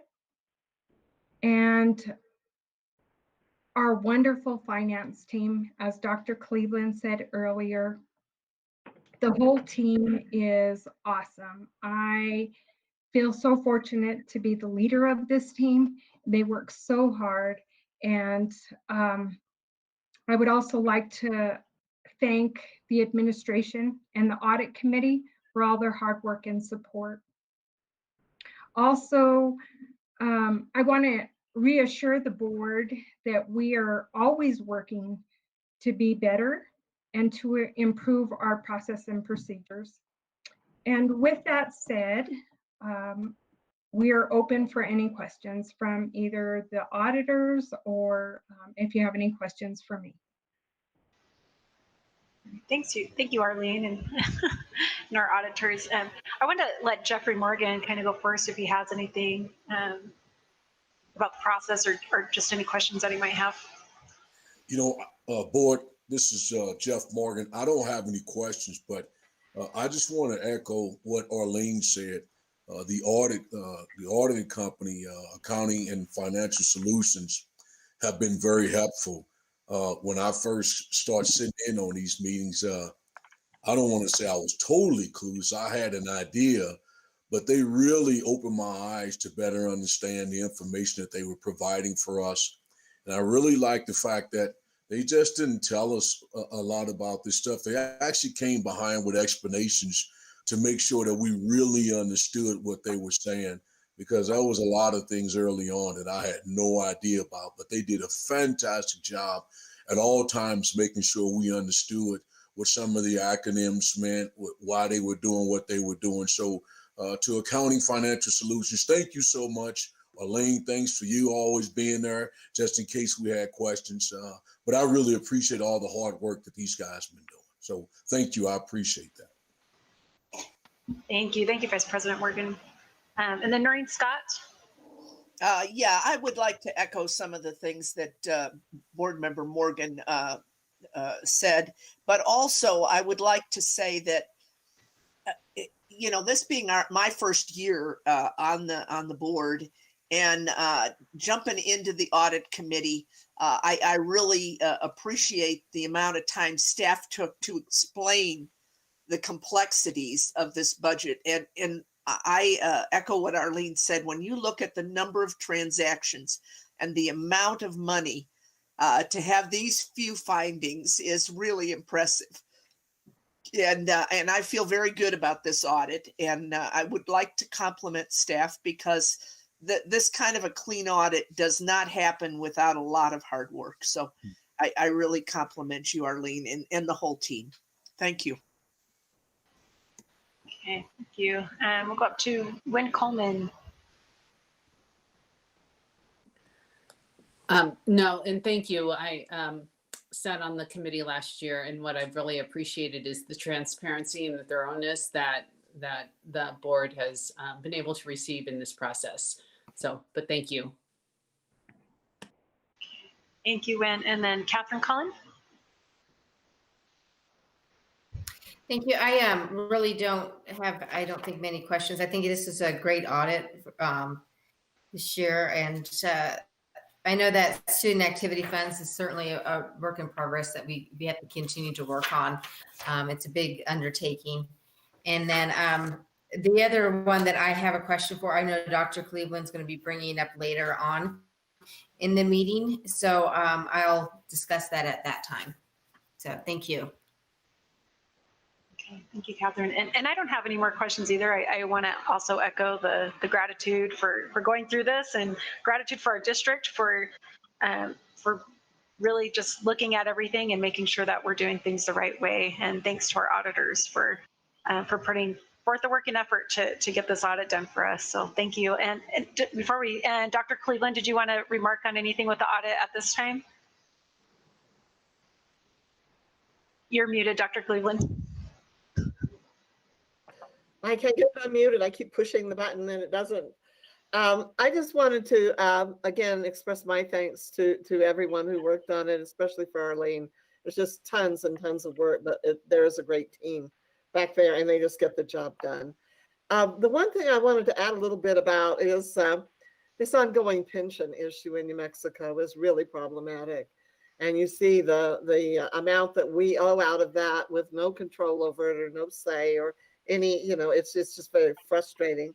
But we are hearing that going into this session, there may be a contribution to both ERB and para, trying to get them in a little better shape than they are right now.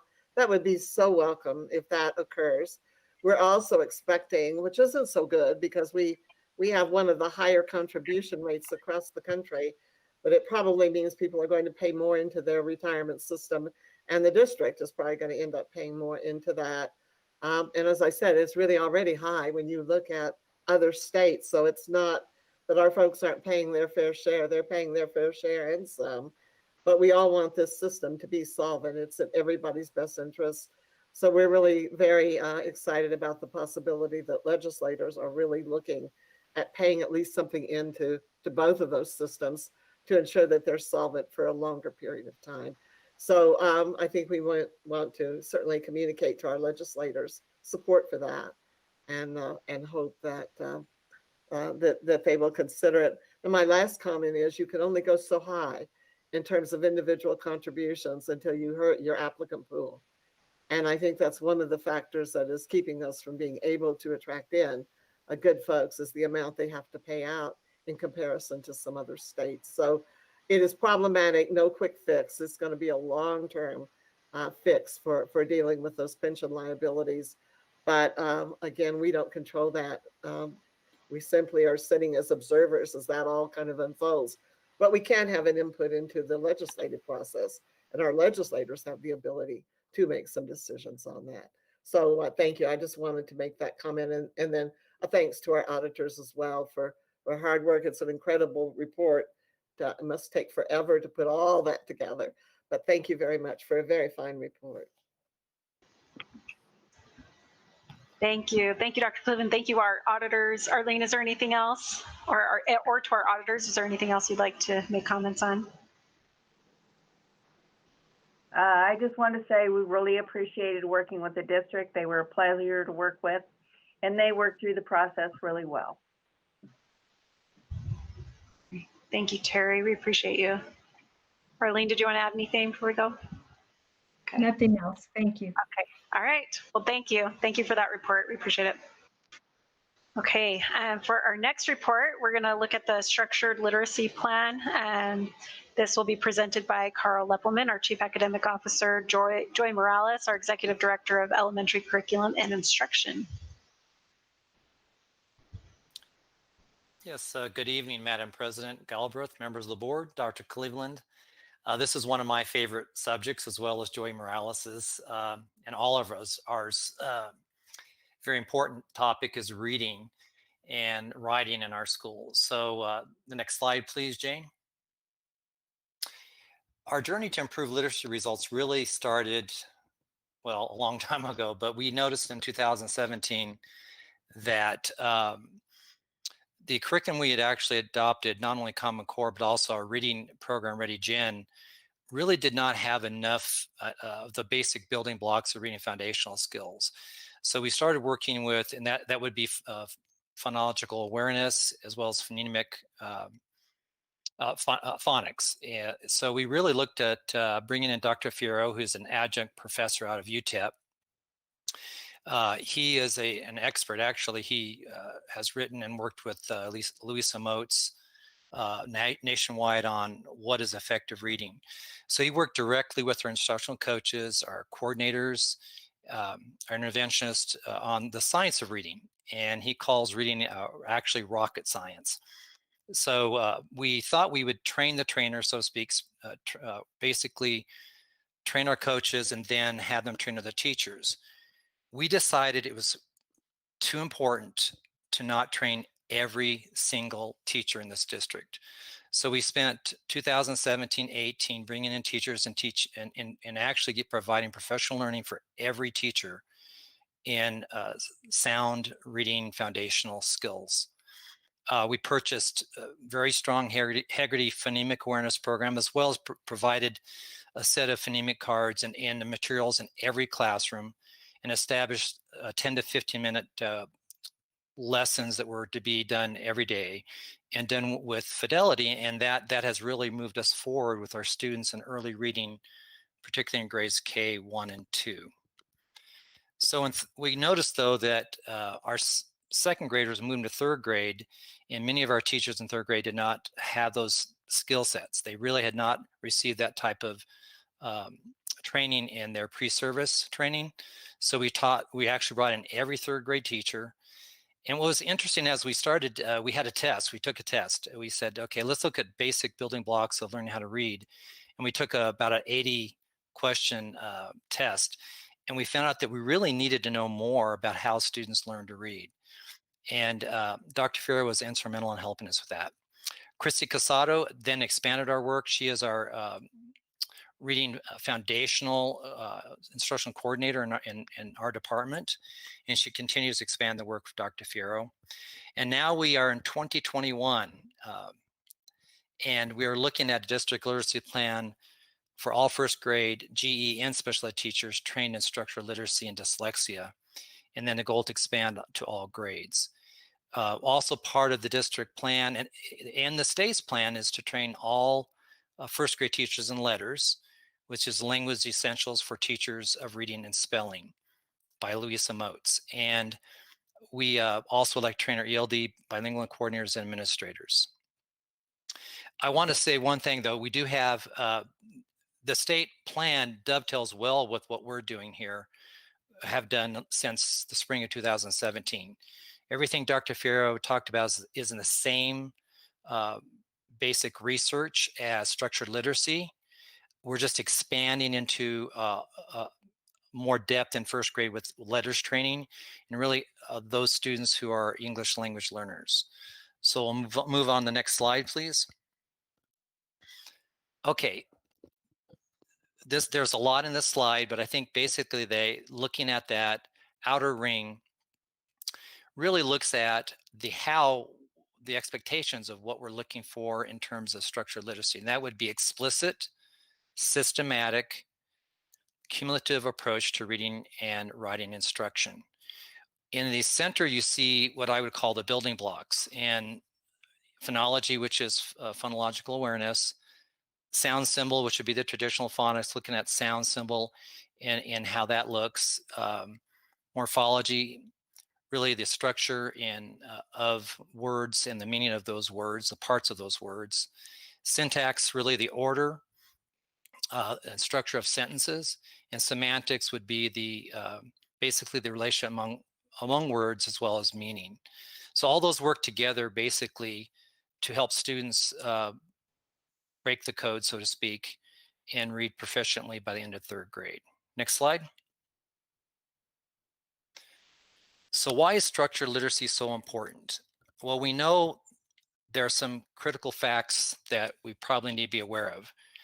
If a student is not proficient by the end of third grade, he or she is 4 times more likely to drop out of high school than a student that's proficient. And that is something that is a moral imperative for us. We must make sure that all students are reading at grade level by the end of third grade. To do that, we must ensure that our teachers have deep content knowledge, that they have the skill sets, but not only have the knowledge, they can actually practice those skills. They can go into a classroom, they can practice those skills, they can reflect on the students' learning and then modify what they're doing. And that's different than knowing it. It's actually being able to do that. And that expertise needed to teach these elements that I talked about earlier, according to the principles of systematic explicit instruction. So for some students, and the next slide, please, Jane.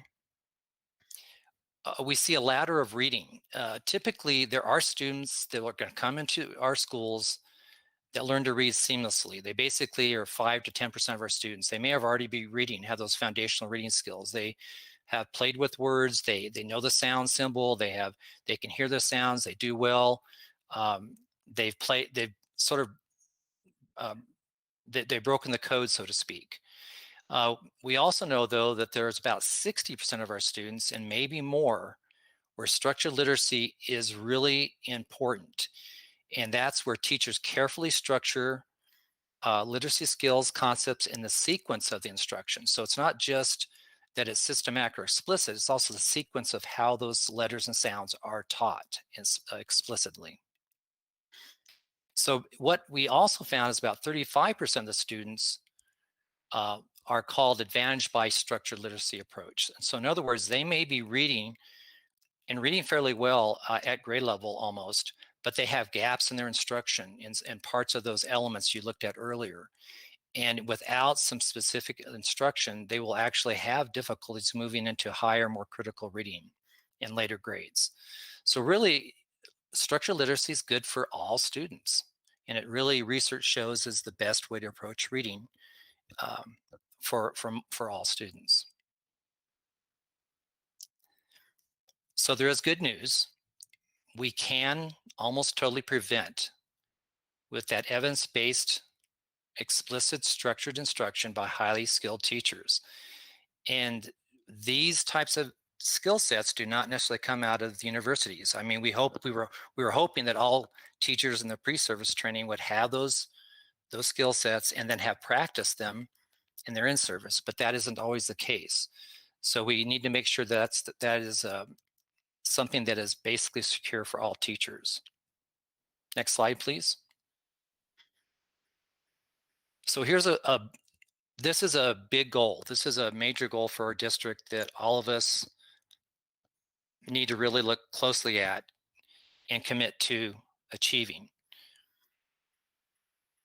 Through not just structured literacy, we must ensure that students that acquire that solid reading foundational skill in grades K through 3 by the end of 3rd grade, designed to develop proficient readers with capacity to comprehend increasingly complex text and have strong written expression skills. So it's not just the reading part, it's also the writing that needs to be critical before the end 3rd grade. In most cases, we want these skill sets secure actually by the end of 2nd grade. Next slide. And I'll turn it over to Joy Morales. She is Executive Director for Curriculum Instruction Elementary. And Joy, thank you. Thank you. So as you see, Carl has laid out everything that we've done prior to this point in time. So really our district, we were very much aware that we needed to focus on our foundational skills and really ensure that our youngest students are getting the support they need to be successful readers. In 2019, the New Mexico Senate Bill 398 came out, which is now written into law. And it basically states that all 1st grade students shall be screened for dyslexia. Once that screener is analyzed, any student who exhibits characteristics of dyslexia have to begin intervention immediately. So that means that we have to ensure that all of our teachers and our administrators are trained in structured literacy, and then it's the district's responsibility to develop and implement a literacy plan that will carry us forward. Next slide. Part of the responsibility within the district's literacy plan is to address each of these components. So we have to identify the screeners that we're going to use. We have to talk about how we're going to analyze the data and what we're going to do with that information. We have to talk about our core instruction as it aligns to structured literacy, as well as a layered intervention approach for students who have characteristics of dyslexia. We address our progress monitoring plan, develop a professional learning plan, as well as ensure that we are adopting curriculum in the future that aligns with this approach to reading instruction. And we have to identify who our district literacy leadership team is, as well as what our responsibilities will be. So there's a lot involved in this literacy plan. So our screeners, many of you have already heard that, elementary K3 has always used iStation the last couple of years as a universal screener. This year we expanded it to K5. And so all elementary students will be, as a universal screener, we will be using iStation. We have identified Lexercise as our dyslexia screener. And this law states that all first grade students have to be screened for dyslexia within the first 40 days of school entry. And based on the results, we are to begin intervention. This school year was a little different. We were able to go a little bit slower due to the pandemic, trying to get all of our teachers and our administrators trained. And so our deadline for every first grade student being screened using the Lexercise screener is January 29th, which is Friday. Our teachers and our schools worked really hard to try to get every student screened prior to our winter break though. So, while we were able to have hybrid students on campus, they worked really hard to make sure that we could start that process. So we're in a good place right now. So basically what structured literacy means to core instruction is, first of all, structured literacy is not a program. It is an approach to reading instruction. And so we are required to ensure that every single elementary teacher, K-5, gets trained in structured literacy and the science of reading. We also have to make sure that all administrators receive the same training that allows them to recognize, guide, and support the implementation of structured literacy in the classrooms as they go through and observe. And part of this means that our core instruction is consistent, it's sequential and explicit in all areas of early and advanced literacy.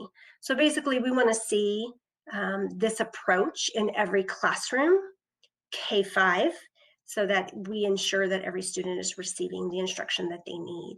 This year, we did really well. This year, we were able to get all first grade teachers were trained in structured literacy. We had all of our instructional coaches trained, our coordinators, including our math coordinator, she participated in the structured literacy training as well. All of our administrators, and we have some bilingual and ELD coordinators that received it this year. Our goal is next year we would like to get kinder and second grade trained in structured literacy so that we have a really strong K-2 foundation, and then the following year we will get third, fourth, and fifth grade trained. And then after that, it's our responsibility to make sure any new teachers are trained, so we're constantly keeping that training going for our staff. The other responsibility that we have is to really analyze the results of our screener. And with that, that means that we have to begin intervention almost immediately. So many of you are probably familiar with response to intervention, or RTI. We've been using that for many years as a way to ensure that all students receive intervention or services necessary for where they are in their learning. Next year, we are moving, the entire state of New Mexico is moving to multi-layered systems of support. And so part of the responsibility within the structured literacy plan is to ensure that our students are receiving the appropriate layer of intervention based on their screener results. So when we look at the Lexercise screener, the results are going to give us 3 different levels. We're going to get low risk, which would be our layer 1. We might have some students that have some risk of characteristics for dyslexia, and that's where we might begin layer 2 intervention, which is targeted intervention. Or we might have some students with results that are high risk, and those are our students that might require more intensive intervention. One thing that I want to say about the Lexercise screener is it does not diagnose dyslexia. It only gives us the possible characteristics that a student might have dyslexia. And so basically what we're responsible for doing is, as soon as we see students who might be at risk, we are to provide the appropriate layer of intervention. The intention is that we are proactive as opposed to reactive.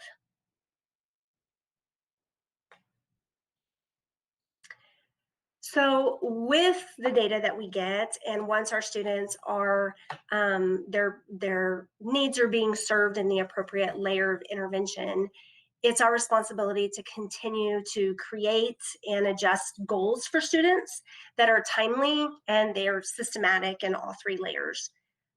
We monitor student progress. We use various assessment tools to monitor their progress throughout the time that they're receiving intervention. And all of this is going to help us determine a student's response or lack of response to the intervention that they're receiving so that we can make more informed decisions. Do we need to change that intervention? Are they doing well? Do they go into a different layer? One thing with MLSS is that students move fluidly between layers. And so we want to make sure we're constantly monitoring their progress and make sure that they're placed appropriately and receiving the right intervention that they need. So it is our responsibility to ensure that we have a plan moving forward, that we are continuing to train all of our staff in the Structured Literacy Dyslexia 101 kickoff course. That is the course that all teachers must take K-5. It is provided through a platform called Mr. Owl. PED has that on the platform for us to be able to utilize and get trained. We have to continue with our dyslexia screener. Our current screener, as I mentioned, is Lexercise. And again, it doesn't diagnose, it just gives us information for possible characteristics that a student may have. One of the things that's really exciting that PED is providing this year is letters training. And letters is a very in-depth, a lot of heavy lifting for our teachers. So if you know any first grade teachers, please know they are going through some heavy professional learning this year on top of a pandemic. And this training is phenomenal, to say the least. And so first grade is getting this training this year, as well as our instructional coaches, a couple of our district coordinators. We've got some interventionists, some special ed teachers being trained through letters. We've got bilingual coordinators. We have some middle school ELD coordinators, and we have a high school ELD coordinator that's also participating in this, as well as our administrators. They are receiving this training as well. So again, it's phenomenal. We're very lucky to be receiving this training, but it's very intensive and is going to require a lot of work from our staff.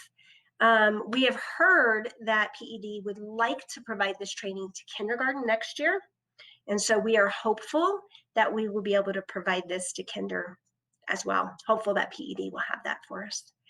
And then it's our responsibility to make sure we're continuing to support our professional learning communities and ensuring that all teachers get the training and support that they need to be successful with structured literacy.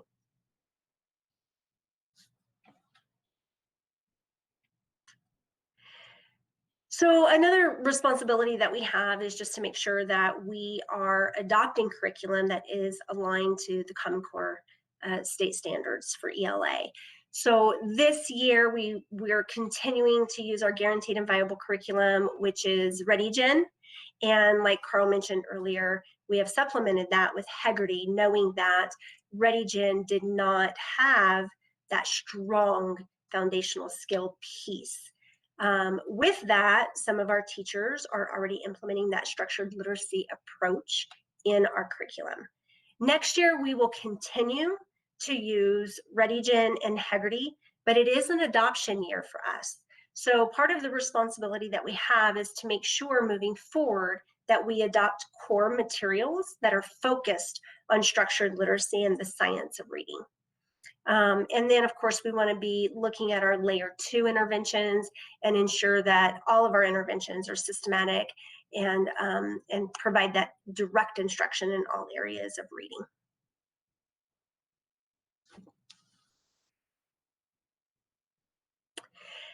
And finally, we're responsible for having a district literacy leadership team. And so currently our structured, our district literacy, okay, you got to say that 5 times fast, literacy leadership team includes Carl, our chief academic officer. We have Jana, our school improvement officer, myself, our coordinators, our coaches, and our administrators.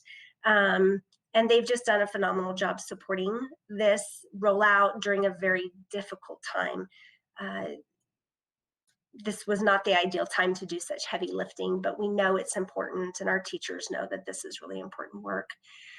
Part of our leadership team is to make sure that we're providing the training necessary to support the implementation of this in our classrooms, as well as that multi-layer system of support that we'll be responsible for across our district next year, and that continued progress monitoring that is so vital. We will continue to provide professional learning specific to structured literacy and the science of reading.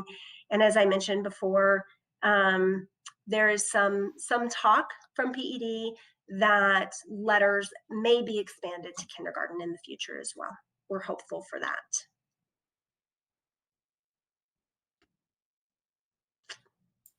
So, any questions? Joy, President Galbraith, before we go to questions, I'd like to actually commend Joy Morales for stepping in behind Elizabeth Hockamy in a time, well, in a pandemic, and then this coming forward and trying to find time to get this accomplished, as well as actually finding time to start that first dyslexia training, working with the principals and the teachers in first grade. And you've done an incredible amount of work here, Joy. This application is a major application. I think it's close to $400,000 or somewhere in that area in terms of training. And so I want to just commend Joy for all the hard work that she's put into this, along with MLSS, which is coming our way, moving from our RTI to our MLSS, which will be another, which is connected to this. But I also want to say the state has done, this is one rollout actually, initiative that we actually have got a lot of support from the director of this project. So this is, they do have a good, it aligns to what we believe in, what we do, and it will support our teachers to get even better at what they're currently doing. We have an excellent group of teachers at the elementary level, and it's amazing how much they really worked with Dr. Fiera. Now they're really wanting, even though it's a lot of work, to move forward with this initiative. So we do open up to questions on this. Thank you, Joy and Carl. And let me give Dr. Cleveland just a moment before we move to the board questions. Well, I would just like to build on what Carl said. A tremendous amount of thanks to Joy and to the others that worked on this. And when we first heard about it, our first reaction was, oh no, you know, something new in the worst time ever. And, you know, the first reaction was just, ah. But then after we started looking at it, we found we had a strong foundation in place. So much work had already been done on which to build with this. So it wasn't like starting from scratch. And that's a real positive thing for our C&I department, that so much, we were already well underway. The other is the one thing that we always just want more of is an opportunity for really good training and for the state to help and support that. And so to Mr. Leppelman's point, the stepping forward with some support and training was really appreciated. And it is, I want to emphasize again, this is a required effort, but it is a framework, and there is some flexibility within it to do the things that we want to do and to make it work. So again, I just want to thank everyone. But what turned out to be what we were fearful of is terribly rigid, no support, starting all over. None of those things turned out to be accurate. And so we're really kind of excited about where we think this will go for our district. So again, thanks, Joy, thanks, Carl, and all the others that have worked on this. It's a long-term commitment. You all know how much we need to move reading achievement in the state. And I think this is a good framework for doing that. So thanks to everybody. All right. Thank you, Dr. Cleveland. We'll start with our board. We'll go with Catherine Cullen first. I like to keep everyone on their toes. Thank you. It was a great presentation. And I know with dyslexia, you were saying that it's really not diagnosing, it's just kind of doing some identification early on, because I thought that first grade was a little early for that. So it's just kind of identifying some people that might, some children that might have a little bit of a struggle there that may develop or see as dyslexia being diagnosed later, which I think is really great. I know that, my husband's been involved with the dyslexia school with the Masonic Lodge. So I think it's great that we're starting to try to identify some of these students younger. I think that's been a real challenge nationally, is getting them at the young age. You're usually catching, they can actually progress through high school and graduating without really being diagnosed, and they do it in adulthood. So I'm glad to hear that is really being expanded in the state. Yeah, it's a great initiative. It really is.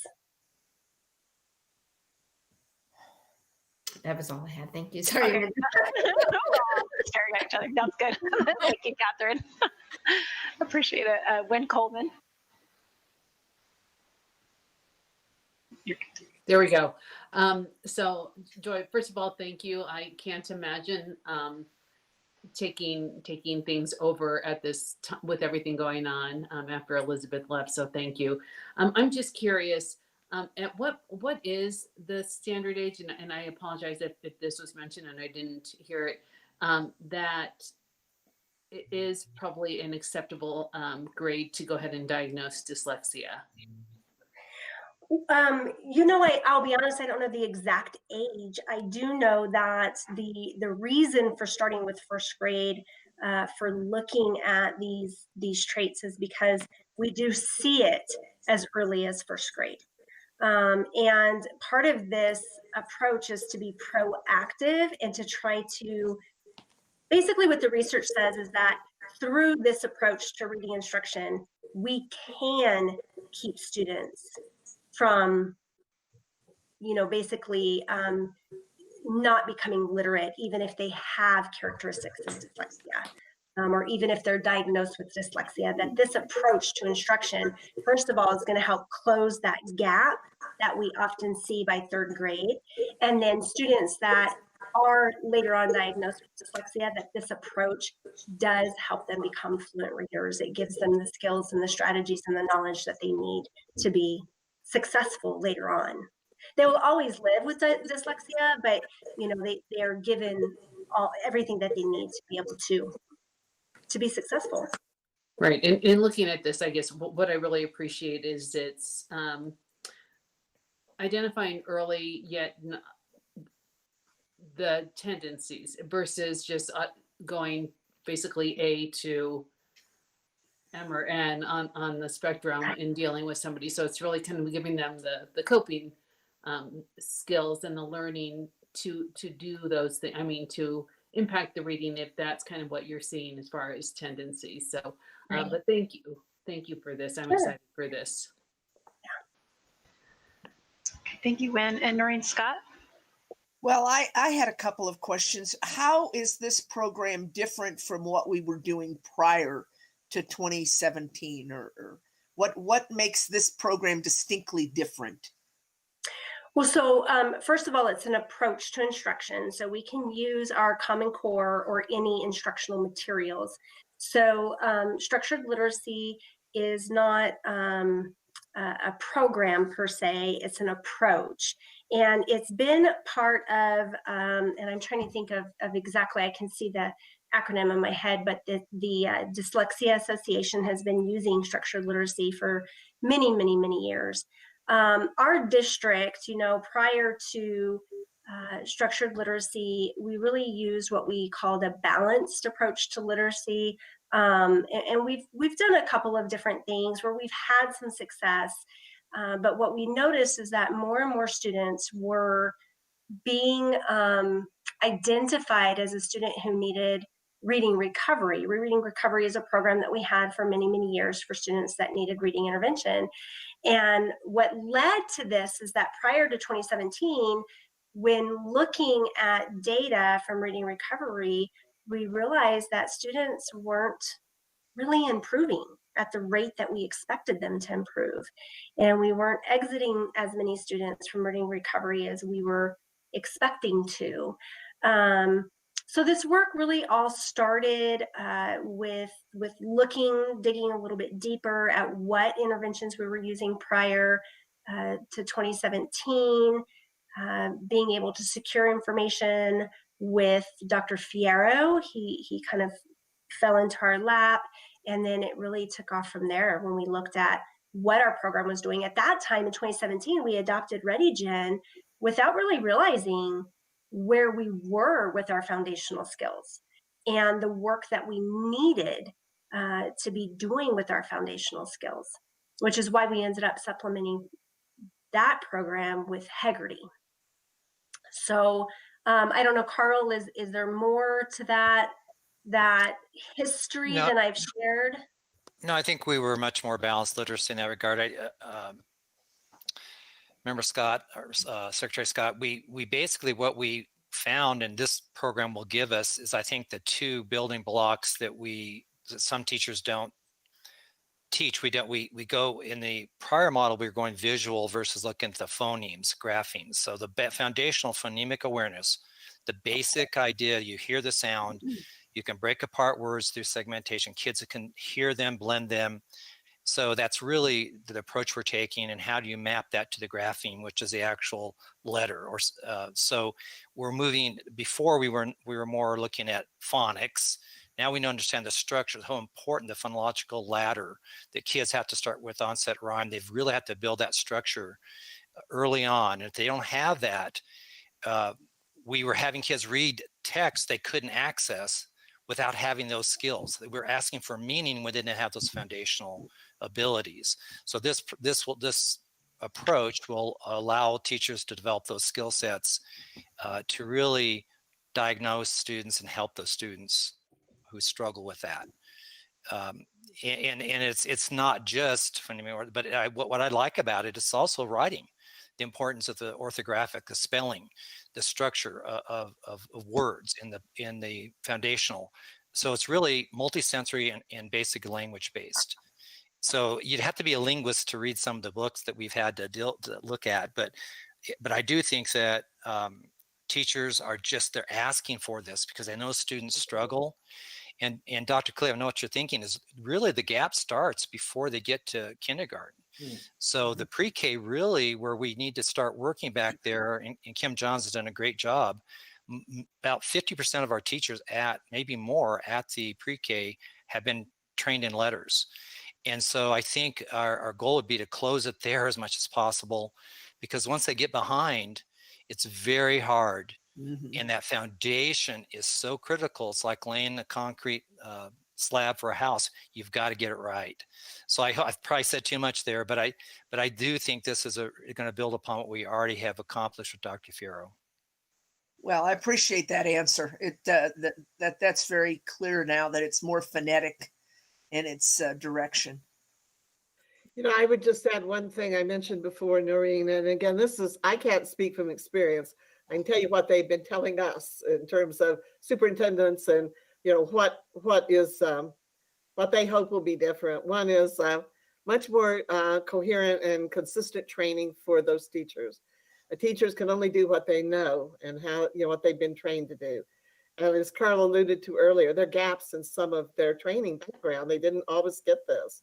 So an opportunity for everyone to get the same training, everyone to speak the same language, everyone, and then the other factor was to really attempt to control the variables more and really tighten up so that every student gets a very well-defined experience. So I don't know, Joy and Carl, if that's what you're seeing and hearing, but that's what they are telling us is will come out of this is better trained staff, more consistent behavior in the classroom, and controlling the variables to a greater degree than we have in the past.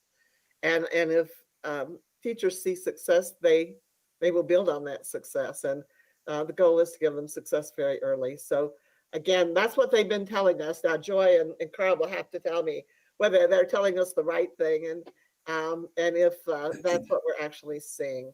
But that was very, I thought, that makes a lot of sense.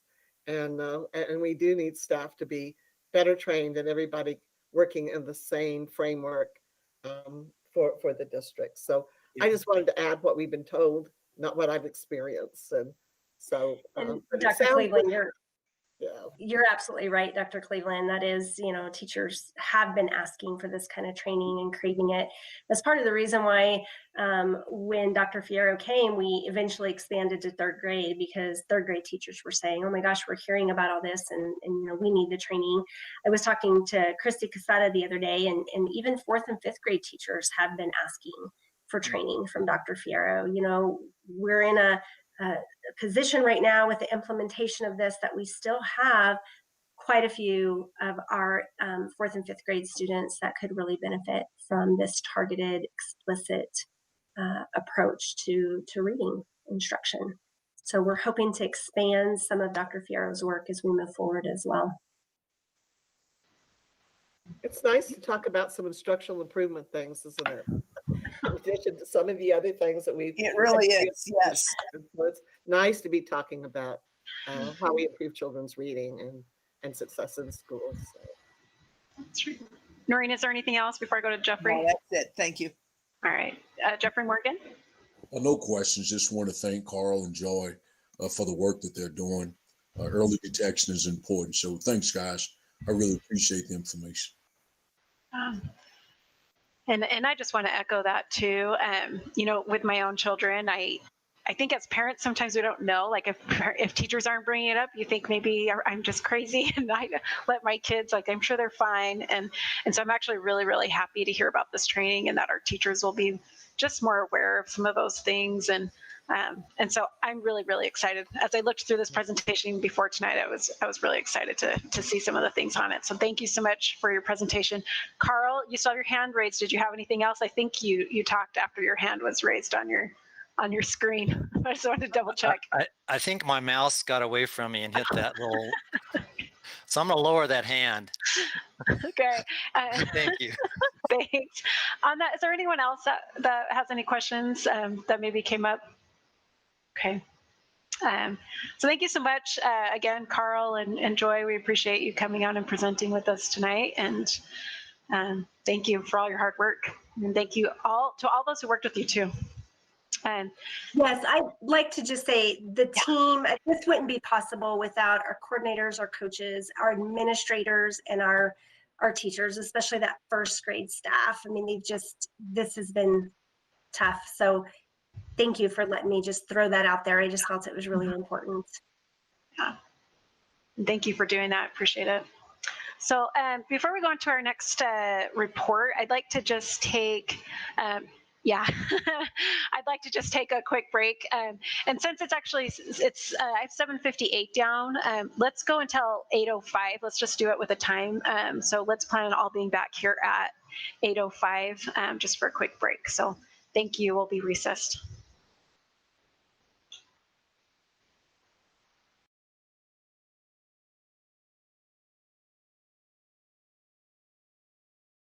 And everyone's welcome to go ahead and mute themselves and turn off their cameras if they want for a few minutes.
Okay, welcome back, everyone.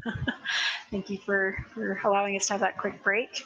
It's now 8:05, so we'll go ahead and get started. And so for our next presentation, we have presenter Tana Burgos, our Executive Director of Student Services, and she'll be presenting the National Handle with Care pilot program.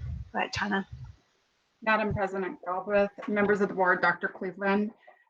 Yes, I'm going to be speaking with you this evening about the national program that is called Handle with Care. So you can go ahead and go to the next slide. And so just to let you know, there were a lot of names. So I just really gave you the general of who is part of the committee for the pilot program that we're hoping to start. The plan is March 1st. So it will go into effect March, April, and May. And so our pilot schools are Colinas, Puesta del Sol Elementary School, Colinas del Norte Elementary School, Lincoln Middle School, and Rio Rancho High School with staff representatives, which includes administrators and counselors. Also CYFD Sandoval County, the Rio Rancho Police Department, Sandoval County Sheriff's Office, and UNM Health Sciences Rio Rancho campus. And so the national program Handle with Care has been around for a while. And so as you can see there, it was a federal Handle with Care Act, really designed to connect children who experience trauma to trauma-informed school resources. And as Dr. Cleveland said, really many of the aspects of what I'm presenting to you this evening are already there, but this just makes it more consistent and also really puts it down as on paper as an MOU that these entities are working together. So we are, but this really makes it even more clear and I think provides more support. Next slide, please. So this is just an overview that goes back all the way to 2015, where West Virginia State Police, they launched this statewide. As of April 2019, 65 cities have established Handle with Care programs and 20 additional programs are under development. And really it's to set up schools to quickly and appropriately respond to children exposed to traumatic events and to support them and really watch them while they're at school and really be able to provide them those resources in a time of need. Next slide, please. And so why do we need it? Exposure to traumatic events can be many different situations. It can be crime, accidents, domestic violence. It increases stress, which is flight, freeze, which increases in the classroom and on a school campus. And also even on online situations that we're in right now, teachers do see behaviors as well. Negative coping behaviors that oftentimes, if a staff isn't trained or doesn't have an understanding, could be misunderstanding the situation. And so the more knowledge that they have, the more support they can give to the child and the family. And increased stress impacts brain and body development, as we all know, and then it really affects their ability to learn in school. So if we have time, I know we have a lot more after this, so I do have a 5-minute video that we'll show at the end, but that really depends on if you all feel like you need to watch that since there is so much more on the agenda. Next slide, please. So the process is looking at the law enforcement officials encountering a child at a traumatic scene or event, and that confidential communication is sent to the Handle with Care contact at Rio Rancho Public Schools. And we have created a QR code, and we've also created a link that can be easily clicked, and you just put in 3 pieces of information. So our plan is to use both of those and see how they work together, and if they work well together, or does one work better than the other. Also, this care coordinator, which would be through the Student Services Department, would notify the appropriate school staff. And then staff silently. And I think that's the really key point here, because sometimes when we start talking about it, people want to know more information, right, in a situation. And they will eventually. But when it first happens, it's really to silently monitor the student. Just make sure they look okay, are doing okay. And then the next steps will come after that. The next slide, please.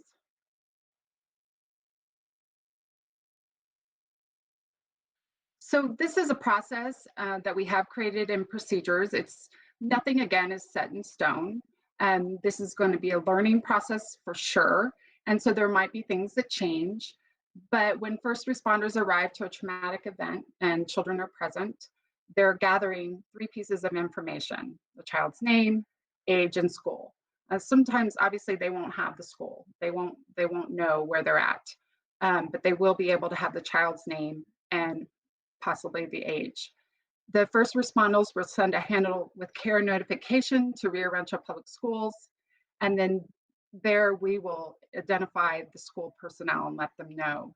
And then we monitor the student, and we also provide any type of trauma interventions as we start with step 1 and so on. When necessary, parental consent is obtained, and community mental health providers would respond as well. And law enforcement officials when they do encounter a child at a traumatic scene, and that confidential communication is again sent with the handle care contact at Rio Rancho Public Schools, and the care coordinator notifies appropriate school staff. And again, they silently monitor the student. And I think we've gone through both these slides. Yeah, okay. And the last one is really just letting you know how it's really, is it email, is it text? And that's where we came up with that QR code and the link, which we really think is going to work quite well. And of course, we'll be getting feedback from Sandoval County Sheriff's Office, from the Rio Rancho Police Department, CYFD, as to what method they feel works best, or do they both work quite well, and we will keep both of them. So I do have a video. I am not sure, it's a 5-minute video, pretty short, but it's up to you all because I know that we have a lot on the agenda. So I can have Jane show that, or I can go ahead and answer questions and discussion. You know, Tanya, you had such a nice short presentation. I think we'd like to watch that video for just a few minutes, if everyone is okay with that. I'm hoping it plays okay. That's the only other. Right. That's the other problem. So should we turn off our videos then? Yes, let's do that. Okay. Okay. Violence and crime in San Antonio. These kids are stressed and scared, and it spills over into their behavior and grades in schools that aren't even aware there's an issue. When you come across a situation where a child has been traumatized, and you can't help but think, this child is going through this, now they have to go to school. How are they going to learn? How are they going to react? We get some children that come in with domestic violence, and we are not informed of it, and we expect them to be in class and ready to learn. When they're falling asleep, they're being sent to the office because they can't keep their head up. Diana and Doug, who work together to build trust between SAPD police officers and SAISD students, wanted to better support traumatized kids. Fortunately, Diana heard about West Virginia's Handle with Care program. Officers there notify schools if a child is present at a traumatic incident. Schools monitor and support the child. What would this look like in our district? Because we have one of the largest districts in San Antonio, and there's so many moving pieces. But in exploring it and brainstorming with Officer Green, it was like, okay, we can do this on my end. I'm ready to take on this challenge, because if it's going to better serve our kids, then I want to try it. I started from the ground level. I called police officers, I called patrol officers. Tell me what you think about sending a notification to a school if you come across a child that's been traumatized. I called sergeants, I called lieutenants, I called captains. I worked my way up the chain of command to get opinions from these people on our department, and they were very, very supportive. Diana and Doug created a Handle with Care pilot program for San Antonio. At incidents where a child is present, patrol officers or dispatchers email the district the child's name, grade, and school with a message to Handle with Care. No confidential or incident info is sent to schools. Schools make sure an appropriate counselor or staffer is ready to support the child right away. The pilot, which includes online training on child trauma for key school staff, began in January 2019 with SA, Northeast, and East Central ISDs. Whether it's arrest of a family member, family violence in the home, whatever the case may be, by being able to send this notification to the school so they have a heads up before the school bell rings the next morning is just instrumental in getting them the right care. One notification came to SAISD for a student. The teacher began handling the student with care, later learning the student's father had killed their mother.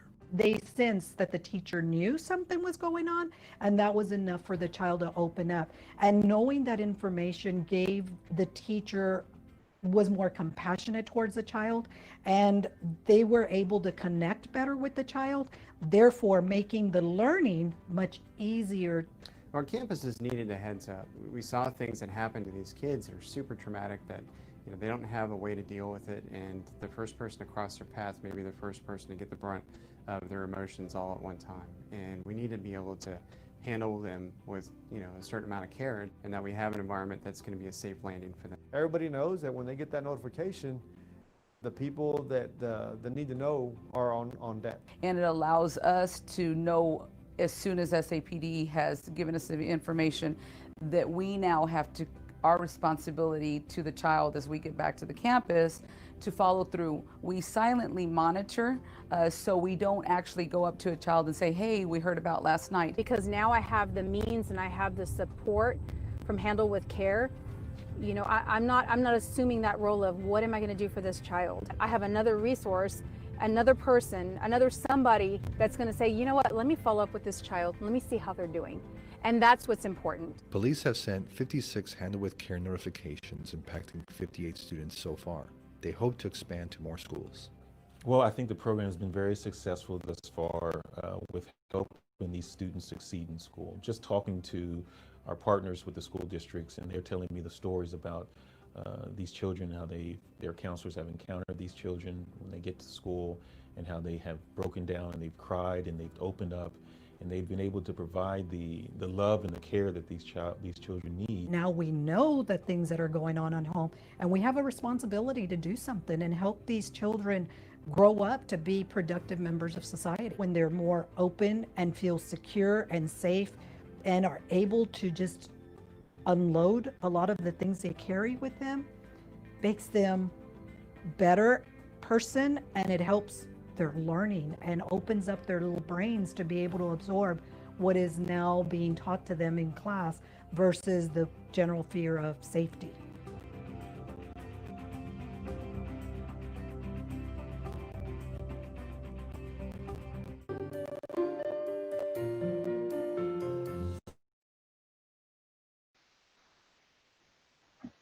So at this time, I'll take any questions or discussion that any of the board members would like to ask or comment. Thanks, Tana. First off, I'm so excited about this. I think this is a fantastic program for us to implement in our schools. I know a family, maybe, and it was a big thing that happened in our community, but a year ago, their father was killed, and his children went to school that day, and the next day and that's where they wanted that normalcy. And I think people were aware of what was happening. And so that was a good thing. But I think sometimes those students, they go through that traumatic experience and they need to go to school. They just feel like that's their next step. And so I love this, that it helps our schools to kind of be aware of what's happening and to handle with care these students who just don't know what else to do, but try to just follow their regular, school day that they would normally. So I think it's awesome. I do have one quick question. You were saying that they would report it to our Handle with Care manager. Who is that going to be? Is that going to be just an additional responsibility someone will take on? Will we have someone that we'll bring in for that? So that'll be Student Services Department. We'll be doing that. It'll be myself and Barbara Boyer, specialist in the department. Okay. All right. Thank you. We'll go to the board now. Jeffrey Morgan, did you want to ask any questions? I have no questions, but again, thanks for the work that you're doing. This is very important. So really appreciate what you guys are doing. Thank you. You're welcome. Secretary Scott?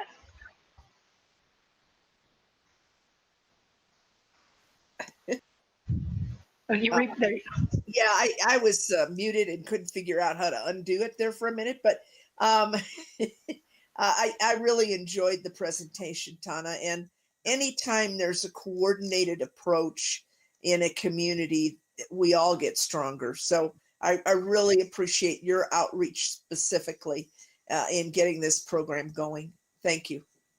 You're welcome. Thank you. And then Catherine Cullen. Thank you. I think this was presented, I believe, in the Behavioral Health Committee. Is that right? I think APS was doing it, and it sounded like they were having some great success with it. So I'm very appreciative that we're really getting this implemented within our district. So thank you. Thank you. And then we'll go up to Wynn Coleman, and after Wynn, we'll go back down to Dr. Cleveland. Go ahead, Wynn. Okay, thank you. And Tana, I'm just really excited to see this coming to fruition. So it was something that when it was introduced and talked about, that everybody on the committee was really, really excited about and charged up about. And we're able to really, because the Rio Rancho Police Department was part of the committee. They were, it was great to see the collaboration with that. And thank you for being the one to really kind of see this starting in the district. I had a question about where there's a discussion if the child is present. And so is that a set in stone, or will that be something that even if they're not present and something happens and they're able to identify that a student of ours is in a household where there's been police involvement, will the district also be notified? If the student is present at the house and something happens? Well, in the presentation, you said if one of our students is present. And so what I'm asking is if they are not present, but law enforcement is at the home, I'm hoping, I'd like to say that I hope that we look at making sure that if it can be identified that they're a student in our district, that they're still, that we're still notified. Okay, I understand your question. Sorry. So that is something that we are still talking about, of using professional judgment in the situation, the Rio Rancho Police Department and the Sheriff's Office, as to what do they see that is appropriate to report. And so that has been some healthy discussion that we've had for sure. So I think that will be something that we'll discuss further. We will be meeting once a month as the committee to see how it's going. And so I will make sure that that's part of our agenda to continue to talk about that, because that was one thing that we did say, how is that professional judgment as to what someone sees as traumatic, right? Because everything can be different to someone else. And so that's important to make sure if they're not there, it could still be traumatic to them in some capacity, even if they're not there. Right. Right. And so say with the ongoing meetings, do you have anybody from the community as a part of that committee that can give their input from, even if it's like a parent perspective on this? Not at this point, but we would welcome that. Okay. And then my last question was, what role do you see CYFD playing in this process? Well, so they're part of the committee. And so they would be in a position where they sometimes might be letting us know information as well. But typically we really see them partnering as we support the family when an incident does happen. And then we would be getting more information from them that is appropriate information for school personnel to have as we move along. And I do want to say, because I'm just such a big advocate of this program, that this isn't about, this in no way is sharing information that's not appropriate. It's just, I think that that's just really, really important, that this is just a kind of identifying that a child in our district has had something happen, and that's pretty much the extent of it. And so it allows the staff or the teacher to just be aware, and then maybe just to connect with that student. So it's just, I'm super excited, and it's just an incredible program. So thank you again for getting this started. So you're welcome. And I also just want to make sure that everybody knows that Julie Akron, a social worker at Cleveland High School, has been a part of this and working with me as we work with the committee. She's doing the training that's coming up in February for 1 hour for all of the pilot schools, and we gave them 2 different separate dates. So it would be easier for them to pick from 2. And it is a 1 hour training that staff will be participating in, as well as the other entities. Go ahead, Dr. Cleveland. Well, just again, thanks to Tana for pushing this forward. And I can tell you that over the years, we've had some times we didn't handle it very well. And so, you know, it gives us a protocol to follow. And now that we can get, and in most cases, it wasn't handled well because we didn't know. No one had told us. And so the child walks in and we were not aware of what had happened and that they had been in a bad situation. And so if we don't know, to Tana's point and Lynn's point, you can't help if you don't know. So this just formalizes that process in a way that we do know.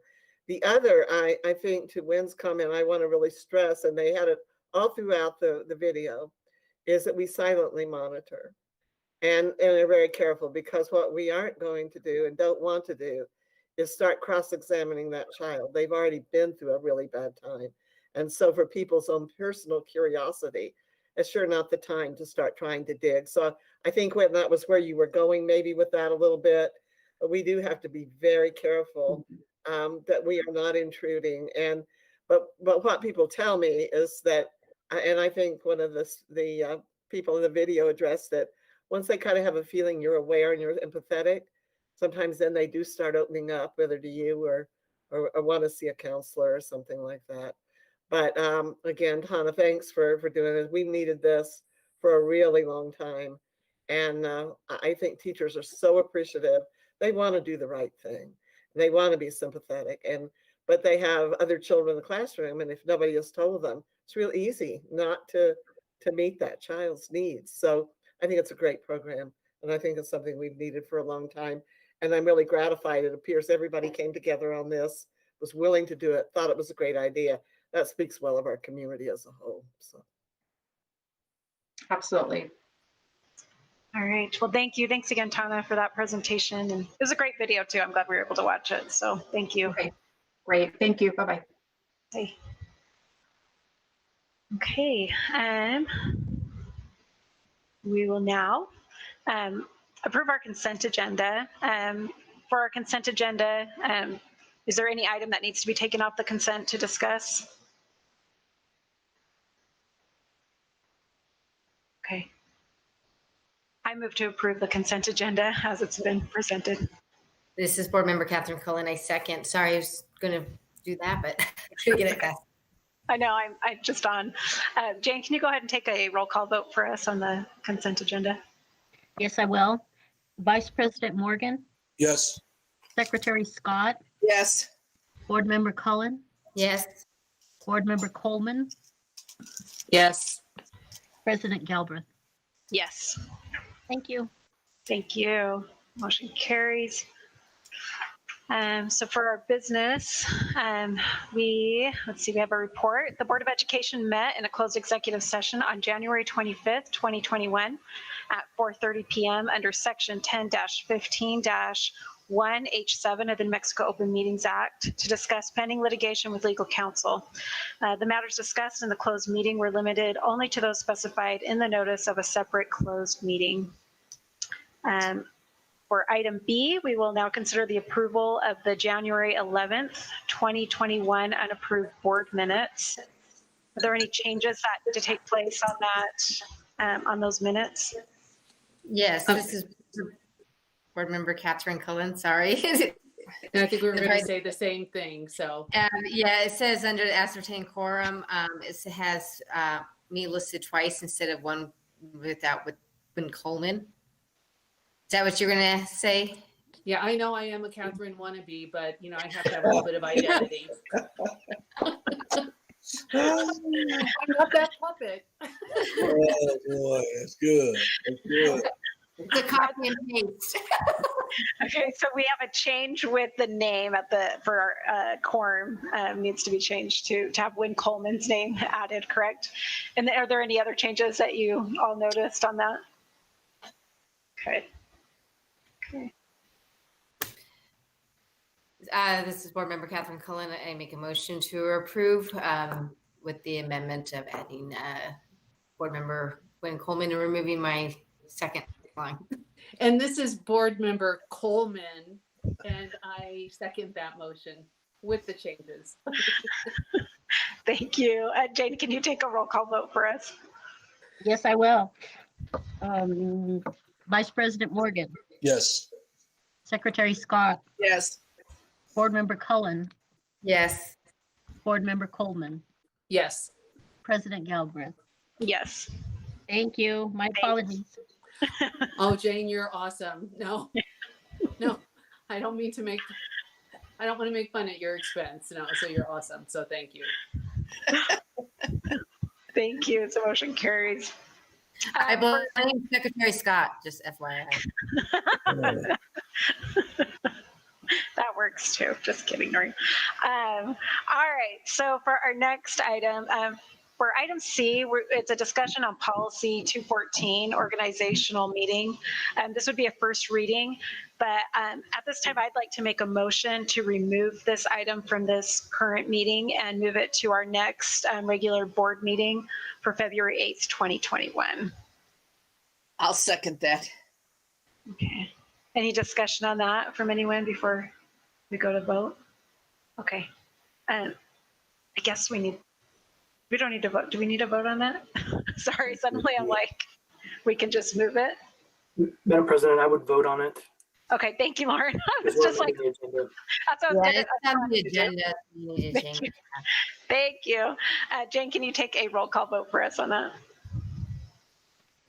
Yes, I will. President Morgan, Yes. Vice President Morgan, Oh. Secretary Scott, Yes. Board Member Cullen, Yes. Board Member Coleman, Yes. President Galbraith. Yes. Thank you.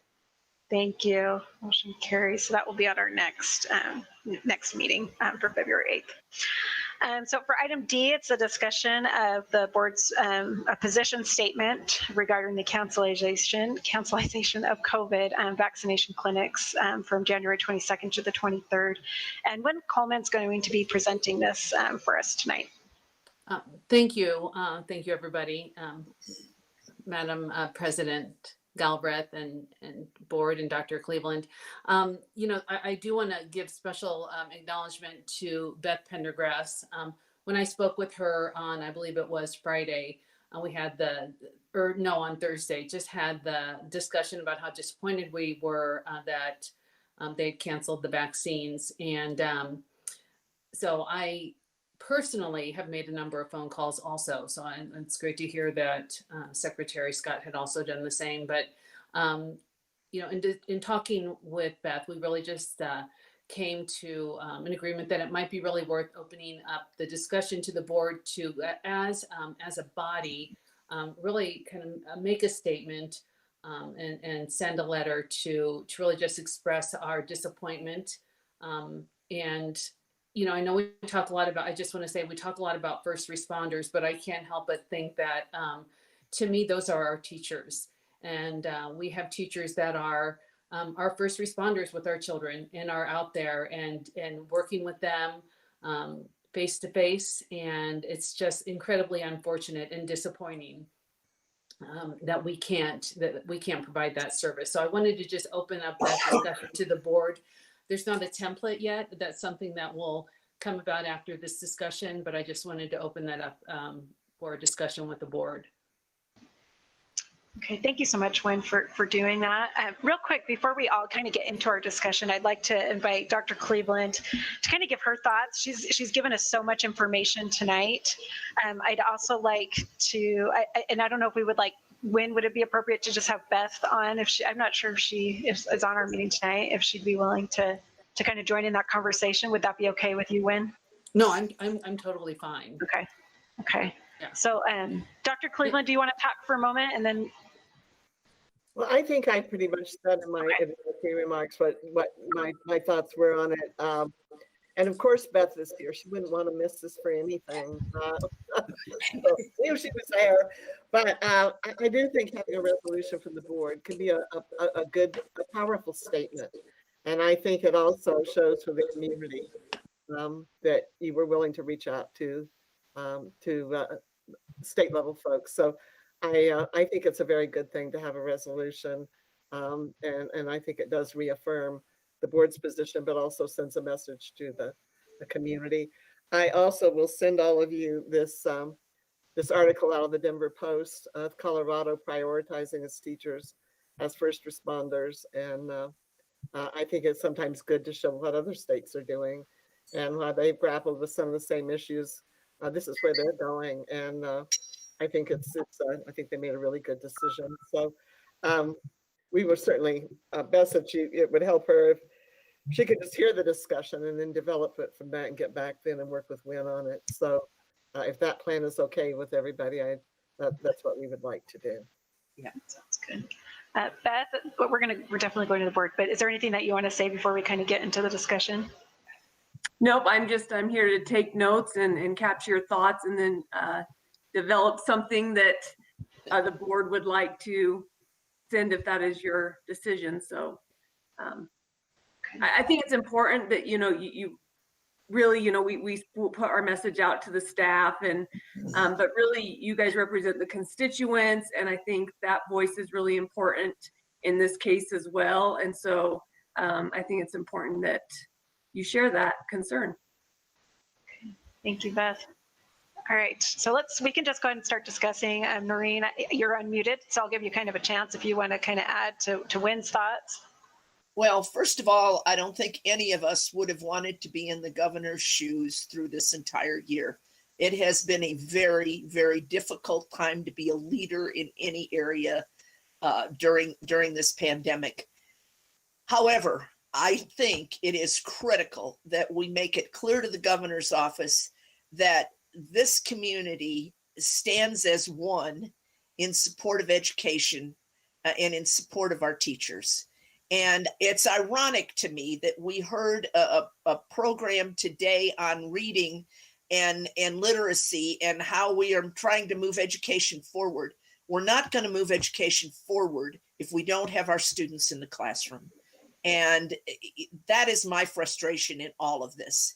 I believe that the teachers should have been the very first people vaccinated so that we can get our kids back in the classroom and we can start getting, moving this state forward, whether it's literacy or just plain education. I just think it's critical. So those are my thoughts on it. And the other thing I would say is that the legislature is in session, and I think it is a pivotal thing that happened, that we were ready and geared up to go. We had the vaccine on site, and we were going to vaccinate 1,800 people. I think the legislature needs to hold some people's feet to the fire.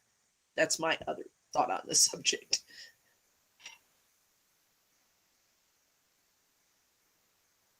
Sorry, I was having a hard time unmuting. Thank you, Noreen. I didn't mean for that to be an awkward end. Thank you for your thoughts on that.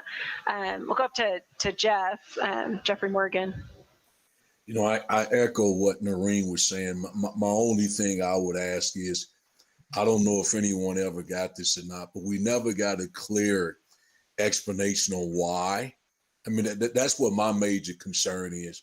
And to hear that it was taking place in other areas throughout the state, I just need to know why. That's all I need. And if it makes sense, I could grab it and accept it, but to not give a clear reason why and other activity is going on, that's the piece that hurt me the most, because I was really looking forward to it. I really was. And I know a lot of teachers were and was excited about it, but I just need an explanation. That's all I'm looking for. Thank you. Thanks, Jeff. I'm realizing my mouse is dying. I'm sorry. It's taking me a little bit. Thank you, Jeff. Catherine.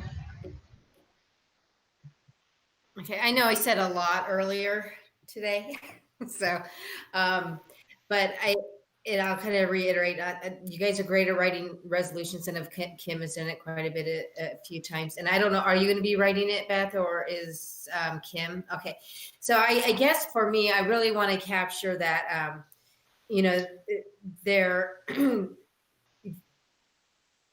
workers that we had a plan that was with willing and able people to get vaccinated, that we could have done a mass vaccination of 1,800 people within the Sandoval County. We can start creating that herd immunity that they keep talking about. I mean, and then, we needed to roll these out. And I'm very disappointed again that they've moved this down to Albuquerque. These are vaccinations that they should have kept up here then. And again, our healthcare workers are definitely, there's other states that are making them a priority to get them. And then the CDC just kind of let you know. So I pulled up theirs. It says it's not necessary to vaccinate all individuals in one phase before initiating the next phase. Phase may overlap. Then later on, it goes into your, the sub phases as well. So they could have definitely gone into the other phases, the sub phase, and got our teachers vaccinated. I just think it's, like I said earlier, I think this is a big failure on DOH and on the governor's part when they pull it at the last minute.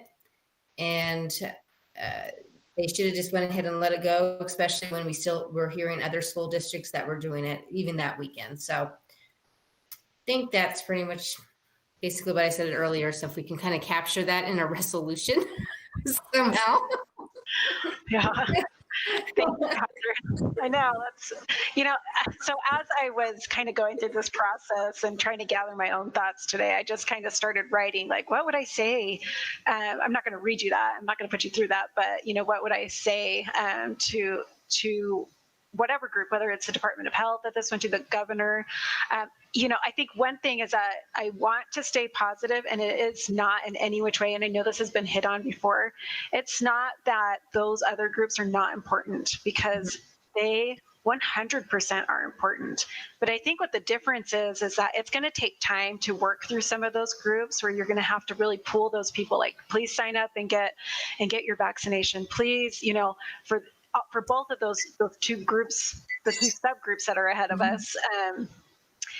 And where we're ready to go, like, we can easily schedule those things. You were able to schedule those vaccinations so quickly. We had all those spots filled within a short amount of time.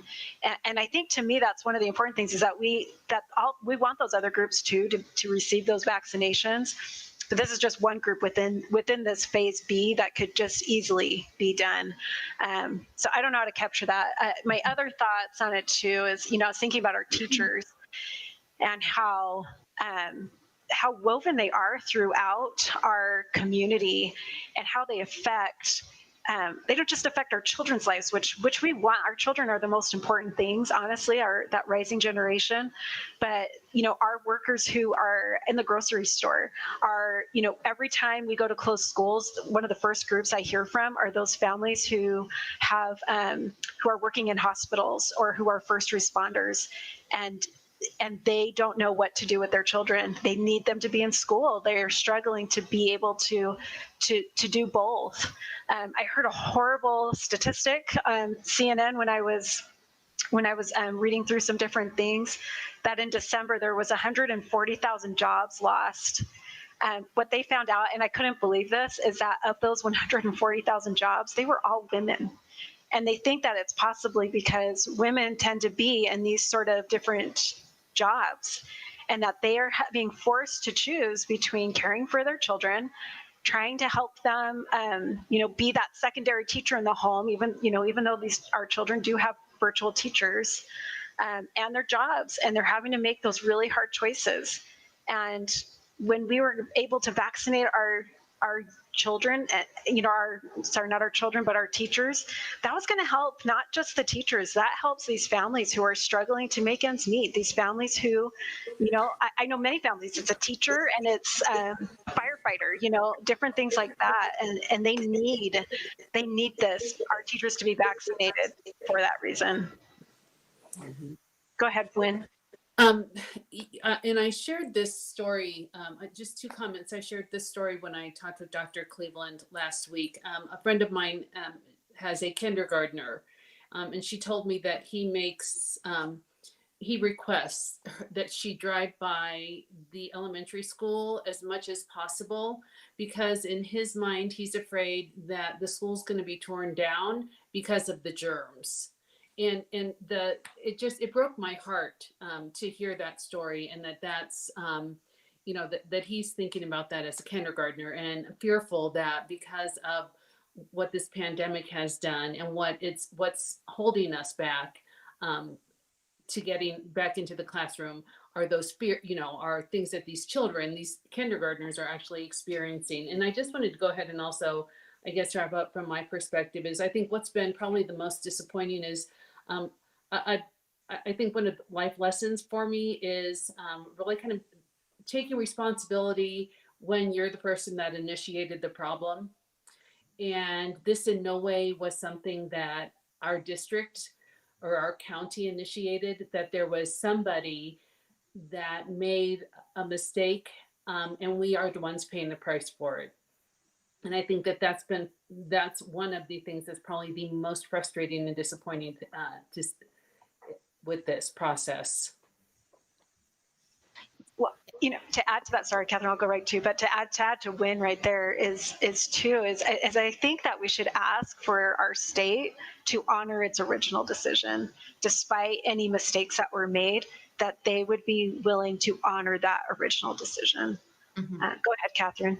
Well, I was going to say that, I had mentioned this earlier. They had this event to be able to train to do this mass vaccinations with the county and the hospital, so that we were going to be the ones that they started out with to get that training to be able to open up more for more of our citizens. So I would like to say that they should honor that, just because then they get more experience on being able to do that. I know. And then I just want to say, though, the countless hours that everybody worked to implement this for 2 weeks, and they have other jobs to do. And instead of them doing what they regularly do, they shifted to get this done in 2 weeks, and they can't get that time back for what they put into this. And the last is, this is just how bad it got, is that they were still sending out notifications to our teachers and staff for their appointments on Saturday. I mean, let's get real. Like, you're just putting more salt on the wound there when you can't get it. But let's go ahead and send out your appointment reminder too. So I don't know how we can draft this. I know we've said a lot, and I know you guys heard a lot. So it's a lot to give, Beth. But I know you guys always make it so pretty. Well, one thing I would like to see included in it is a request for a date certain when this event can be put back on the calendar so that our teachers can get vaccinated.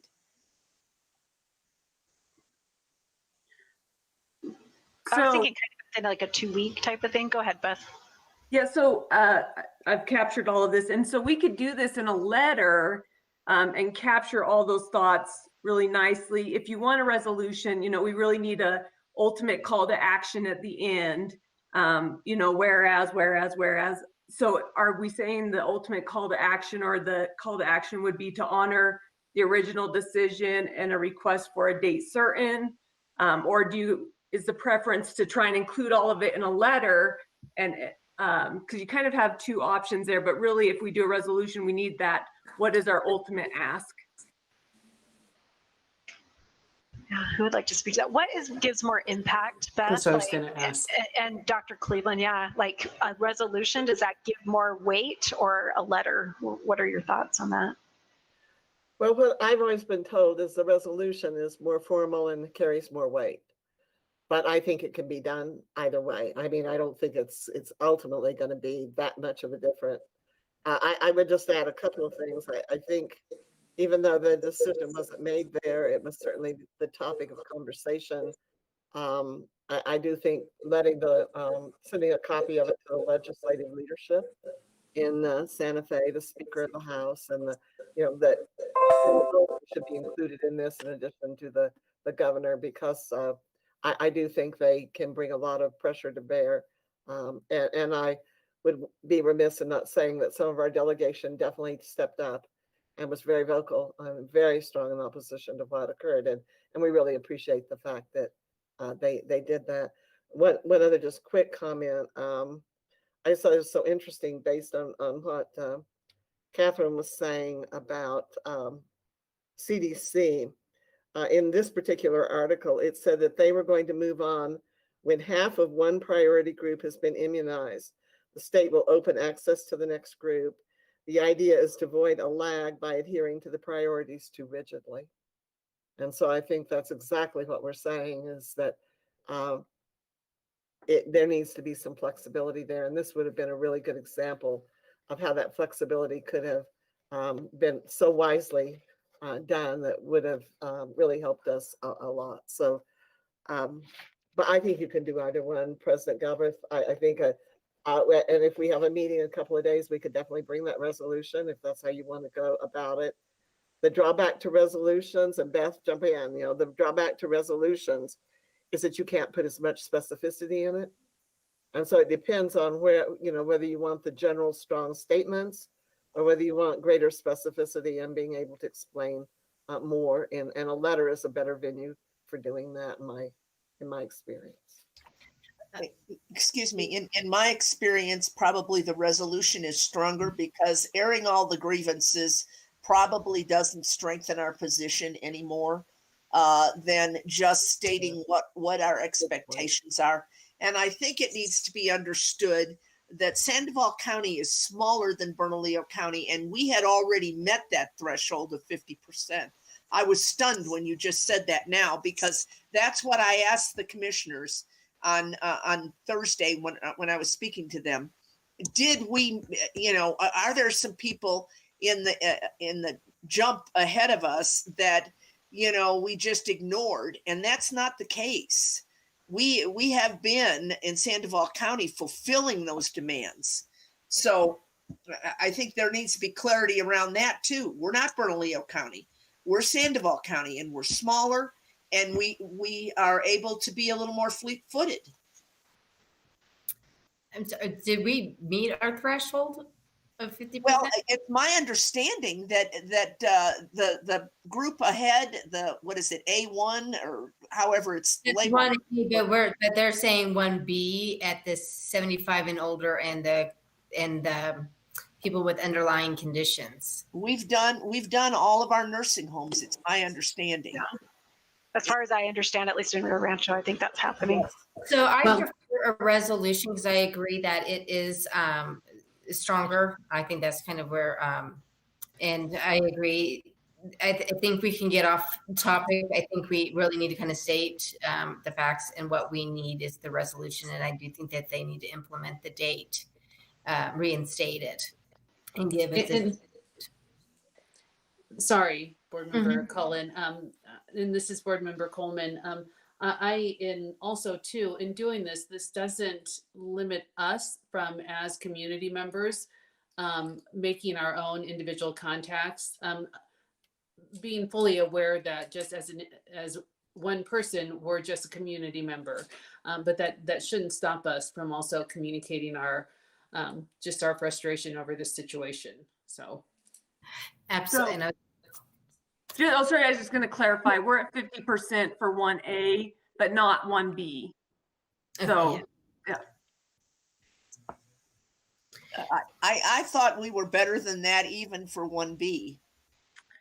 I just got clarification from Seth Moeller, the emergency manager. So that's what he said. Okay.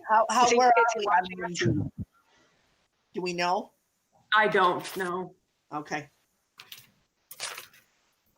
Well, we could get there a lot faster if they would have had this, being able to get the mass vaccination. Yeah. But I was going to say something and I forgot what it was. Sorry, I keep doing that. Long night. Beth, you want to go ahead and weigh in on your thoughts as far as putting this into? Do you feel like you have the information from what's being said to put it into a resolution? Yes, absolutely. Okay.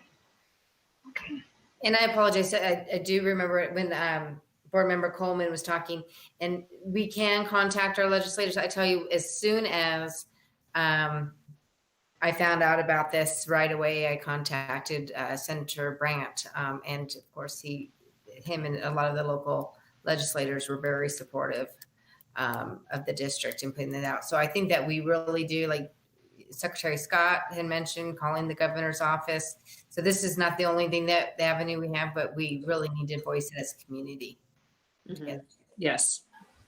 I did call the governor's office. I just left a message and hope she called me back. We'll see if that happens for me. But no, none of us got a call back. I can tell you that. I did the same thing that you did, Amanda, and I did it several times just in case they didn't get the first one. Dr. Cleveland, do you have some more thoughts? Well, I think everything's been said. I think you've given us the direction we need to be able to put this together.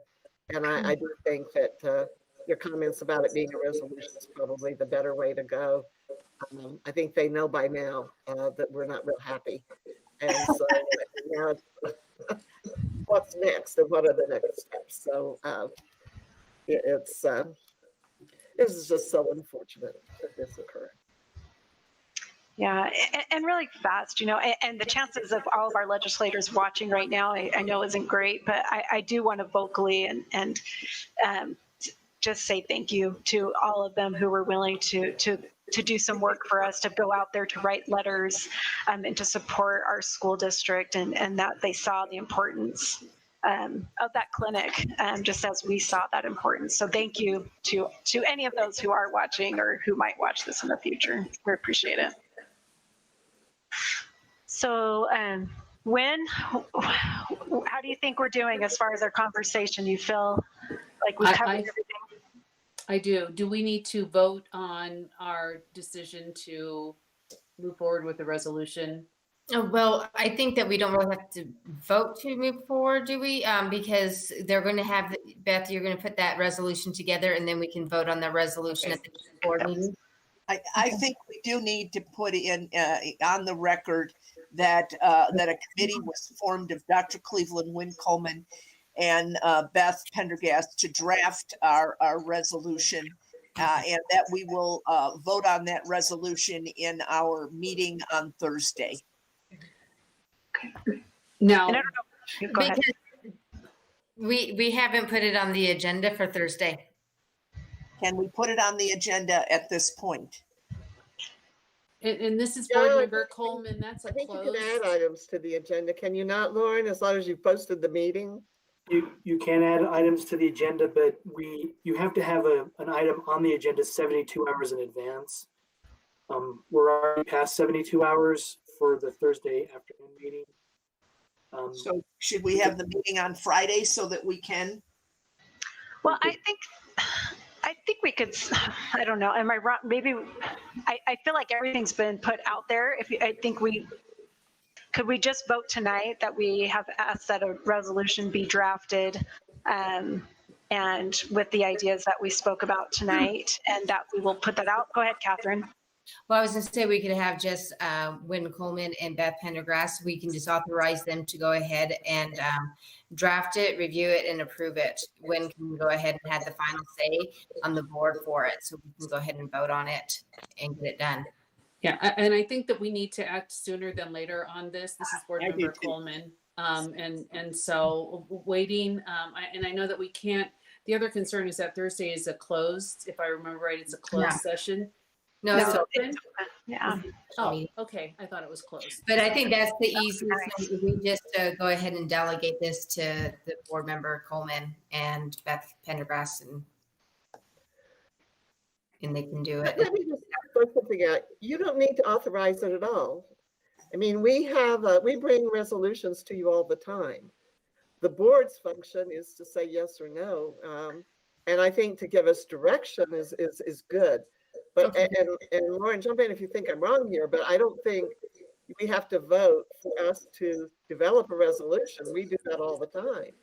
And so we just would develop it. But of course, the final say would be the board's. It would be the board's resolution. But I can think of numerous times where we brought you a resolution And there was no vote to authorize it. We just put it together and brought it for you for your approval.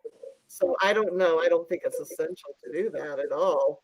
And I don't think we should delay taking a day in order to do it. I think time, if you've said it's yes. So that's just my thought. Lauren, if you see it differently, by all means say so. Here, hold on one second. Wynn, do you mind muting? There's a little bit of feedback on your side. Okay, Lauren, did you want to add?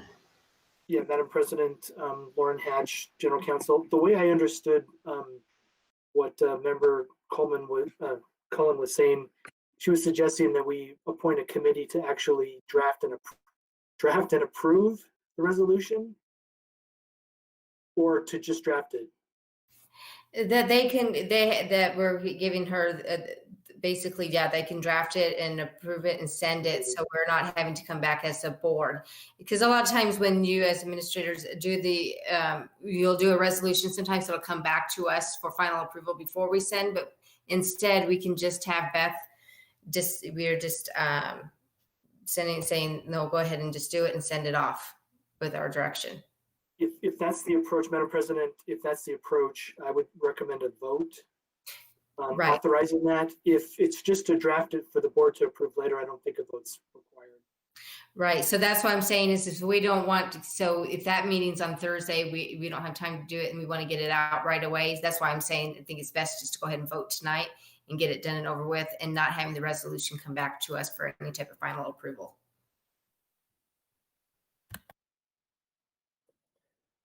So this is Board Member Catherine Cullen, and I make a motion to go ahead and have Beth Pendergrass and Wynn Coleman draft up the resolution in reference to our COVID-19 canceled vaccination clinic. This is Board Member Maureen Scott, and I second that. And if I may, this is Board Member Coleman.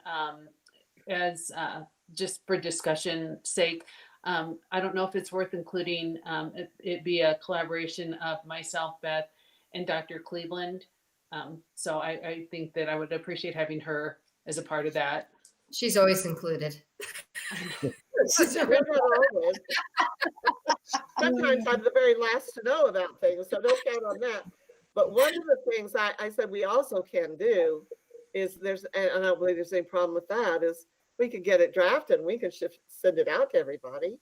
And we can say, is this what you were thinking? Or do you, and then that could go back to Beth. But we can get it out for you to look at. I don't think there's any problem in doing that. I trust you guys. We just don't want people talking to each other about it, or you've got to roll you guys. And that's what we would want to avoid. So I think that you guys know exactly what we're looking at. I feel confident in that, to doing the way that I had suggested to just delegate to go ahead and have you guys do it. I agree. So my motion stands. And so does the second. You're muted. You're muted. I had a really good conversation really quick. Lauren, do you feel comfortable with that? I was just looking at your face and kind of trying to read if you feel like we created the correct motion there.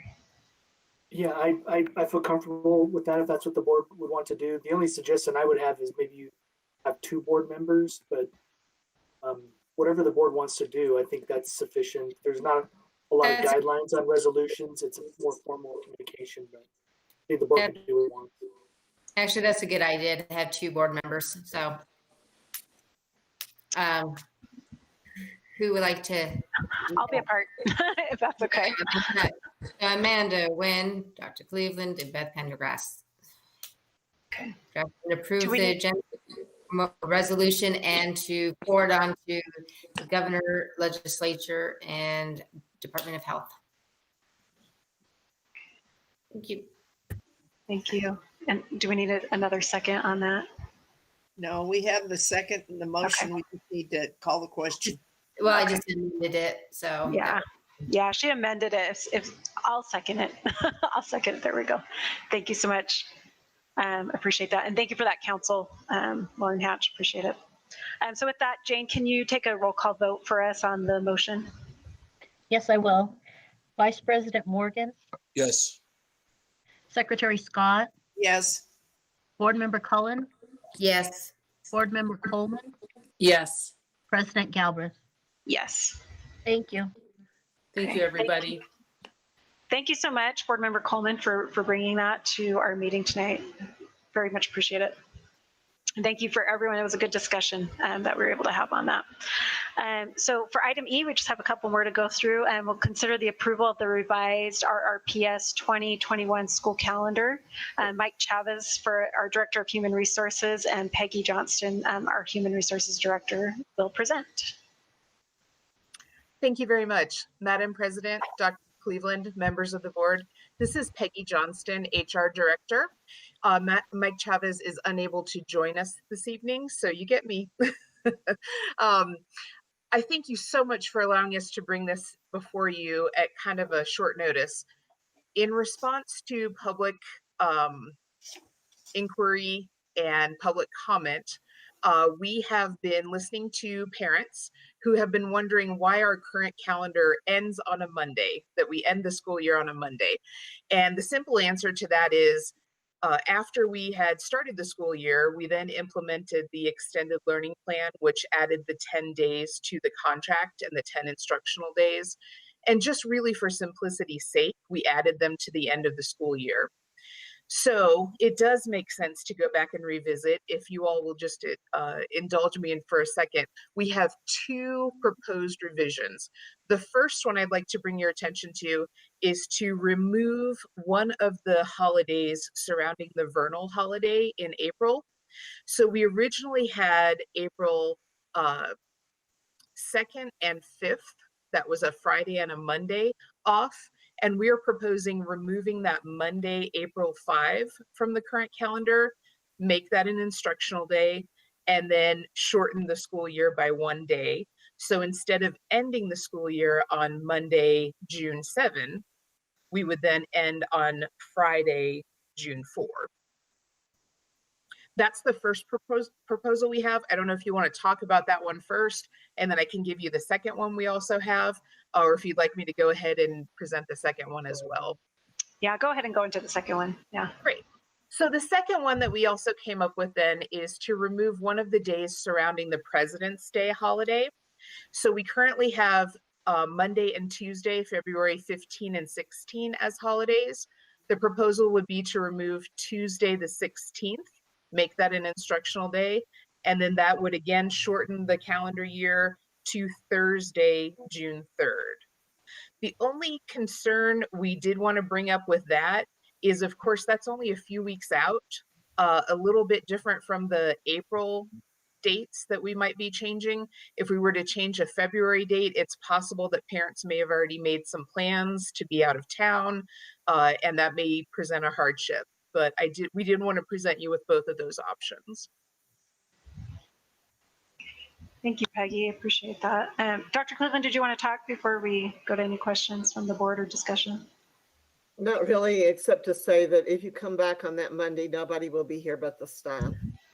So it's really a wasted day, and for them to come in and just be there, parents are not going to bring their children back on that Monday. So I really favor whichever way you want to go, that doing away with that Monday return I think would be a waste of time for everybody, but particularly for staff as well as students. The other is there's an academic reason for keeping moving. We've lost some time. We've got some things to make up, and I think the teachers, a lot of them that supported this change, so we want to just keep going with the days we have with our kids. And get out a little bit earlier, but we need to keep moving while we have days to work with kids. So part of that came from, I think, a very sound instructional reason that they did not want to give up those days right now. Thank you, Dr. Cleveland. And so I just want to kind of add a couple of thoughts on there. Jane, can you kind of scroll the calendar down just a little bit so we can see the... So I'm more prone to the April one, just as far as, like you were saying, Peggy, that February is really close. So I kind of lean towards that. My only other thought, though, with that is if you look at April and May, we don't have a lot of days off. And so, especially while we're in virtual learning, it's a little concerning to me just because the kids, it's kind of taxing. And so and because we added those 10 days, it just kind of gives an additional, of course, we have the 31st off. So that's my only other thought, is that maybe in April, it would be nice to have a little bit more time off. But I still am kind of leaning more towards to doing it in April, just because I like you said, I think February it's a little soon. We might have plans and stuff. So that's just a couple thoughts for the board to think about as we kind of discuss it for a second. And Noreen Scott, any thoughts? I don't have any thoughts on it. I think we ought to get rid of both of those days and cut it off on Wednesday, or have the last day be Thursday, or I really, because the reality is at the end of the year, the kids are already cashing it in, and we've had such a little amount of actual classroom learning time. I would like to see us get rid of both of them and be done on Thursday. All right, let's go to Win Coleman. Okay. Go back to Dr. Cleveland and Peggy. Go ahead. I'm concerned about how soon the February date is. So I would probably lean more towards doing it in April. And sorry, I'm just trying. I look at everyone's pictures. Catherine, you want to go ahead and weigh in? Oh, well, why did we have two on days on 15th and 16th? Have we always had it 2 days? It was just the way that group had put it together, I think, right, Peggy? That it worked at first. It was just what we had to do for when we started with the 182-day instructional calendar, to make all the days fit into the calendar with the graduation dates, which were already set, and some other holidays. We really needed to build in another day to equal out the 2 semesters was the reason. Okay, because I was like, that seemed very unusual to have that for President's Day, 2 days. It's not a normal thing that you would see, no. And I know that because it's coming up, but I prefer, I would say I prefer in February, just because I know it's just coming up around the corner, but that makes no sense to have it around President's Day for that. But really, whichever the board decides is fine with me. I do like Noreen's thought, just get rid of both of them, and let's get done a little bit earlier. Yep. But they might not be happy for 2 extra days right now coming up. So real quick on that, before I go over to Jeffrey, let me let Dr. Cleveland kind of weigh in on that that kind of thought, because I'm not necessarily opposed to that either. So go ahead, Dr. Cleveland, and then we'll go over to Jeffrey. Okay, I just wanted to bring up the fact that one of the reasons that Friday in April is selected, and it is the vernal holiday, but it is also Good Friday. And so we tend to have a very high absentee rate that day for people who do celebrate it, but we don't mark it as that because, that doesn't apply to everyone. But we do have a pretty high absentee rate on that day for people who do decide to participate in that. And sometimes that attendance issue is not just students, but sometimes it can be staff. That being said, this is an extraordinary year, and I think people understand that. And I think that everyone will be agreeable to do whatever it is we need to do. But it is there for that reason. It's it falls at that, well, it makes that weekend a little more flexible for some families that do celebrate Good Friday. So I don't think we're talking about that. I'm sorry, Dr. Cleveland, I didn't want to interrupt you, but I just want to make sure that we clarified. We weren't looking at that Friday. We're looking on Monday, the 5th of April, correct? Or February 16th. Okay. My apologies. I thought that was Good Friday, and it is not. Is that what you're saying? Yeah, so we would keep in Good Friday. We would just look at the 5th, not having the 5th. You weren't looking at, got it. I'm sorry. It's getting okay. late, and my brain is getting fried. So, It is after my 9. apologies. No, you're good. Jeffrey, did you want to take a moment to weigh in your thoughts? I'm okay with April 5th as well. That's fine. So Peggy, let me ask you kind of your thoughts. I know you kind of created 2, and then we're throwing in a third option. Like, hey, but what are your thoughts? I know it still gives the same issue that February is close. We are mostly in virtual learning, so people can kind of they do still travel despite that and take their meetings in different places. If we did take the February and the April one and kind of combine the options, do you think that would be okay? And then we would end instead on the Thursday, the 3rd, and Dr. Cleveland can weigh on that too. But what do you think about that, Peggy, as far as if that would be?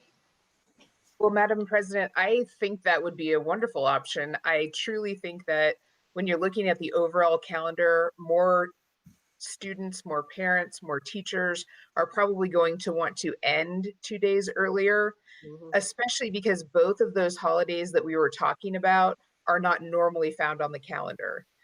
As Board Member Cullen pointed out, that's not something you would normally see. Now, of course, this is not a normal year anyway, but I think that my feeling is, at least the public comment that we heard was people would rather end the year earlier.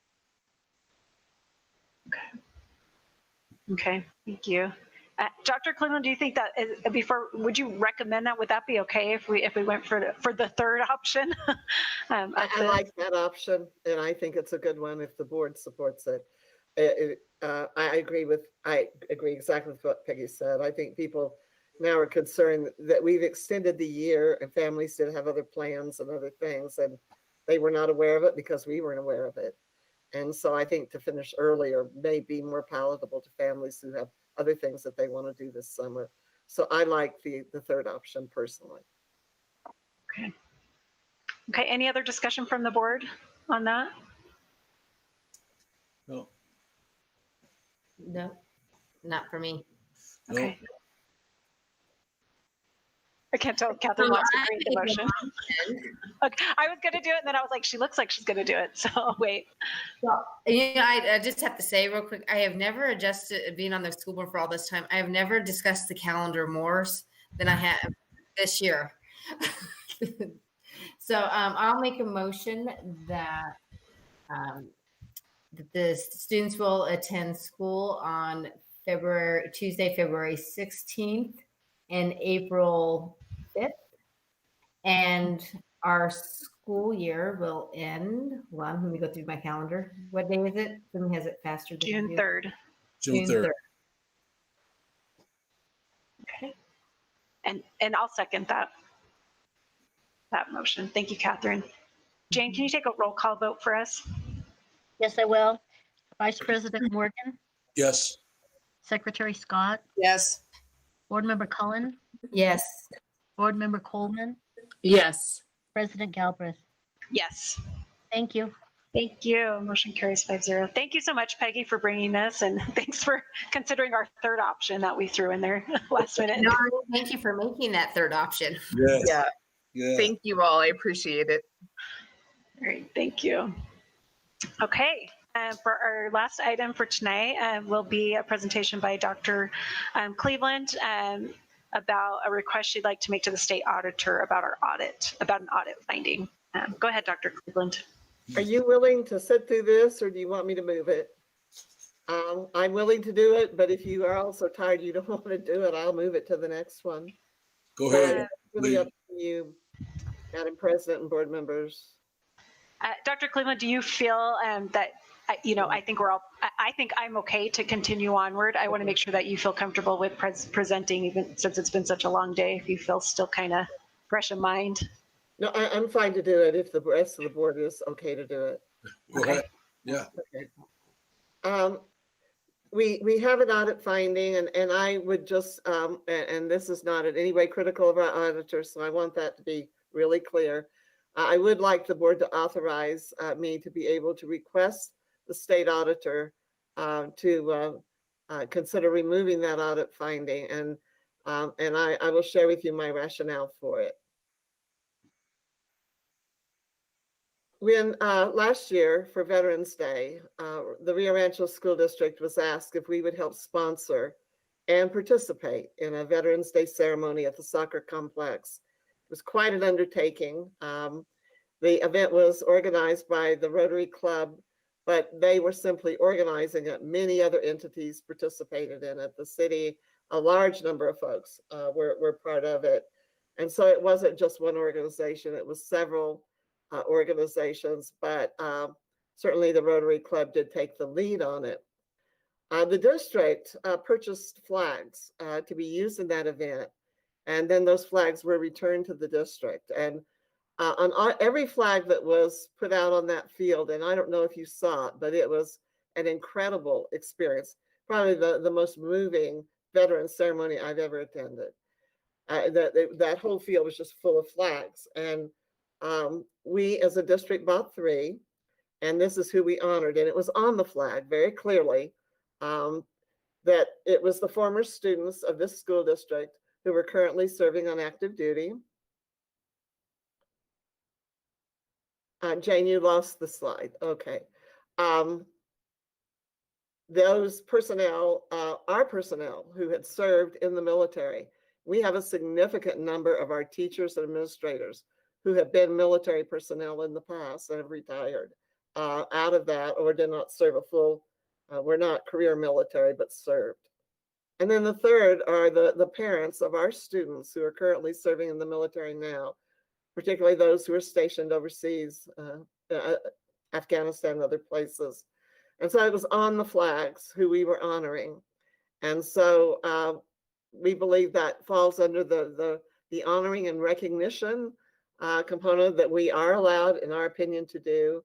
And we thought it was really very important that we be part of that. Next slide, please.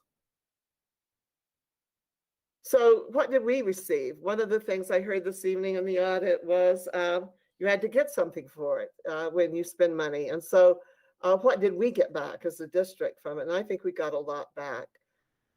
We have an opportunity to honor and show our appreciation to the groups that I just previously mentioned.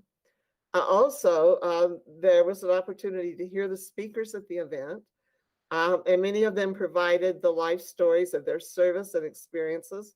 Many of them were World War II, some were Korea, some were Vietnam, but keeping those memories alive and real for our future generations, I think is a very important thing. So we heard some incredible stories, and I thought they were very moving stories.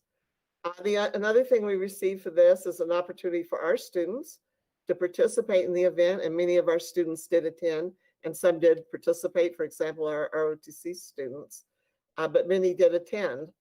And then last but certainly not least, the ability to participate and support a community educational event that reminds us of the sacrifices that our veterans have made to preserve our freedoms.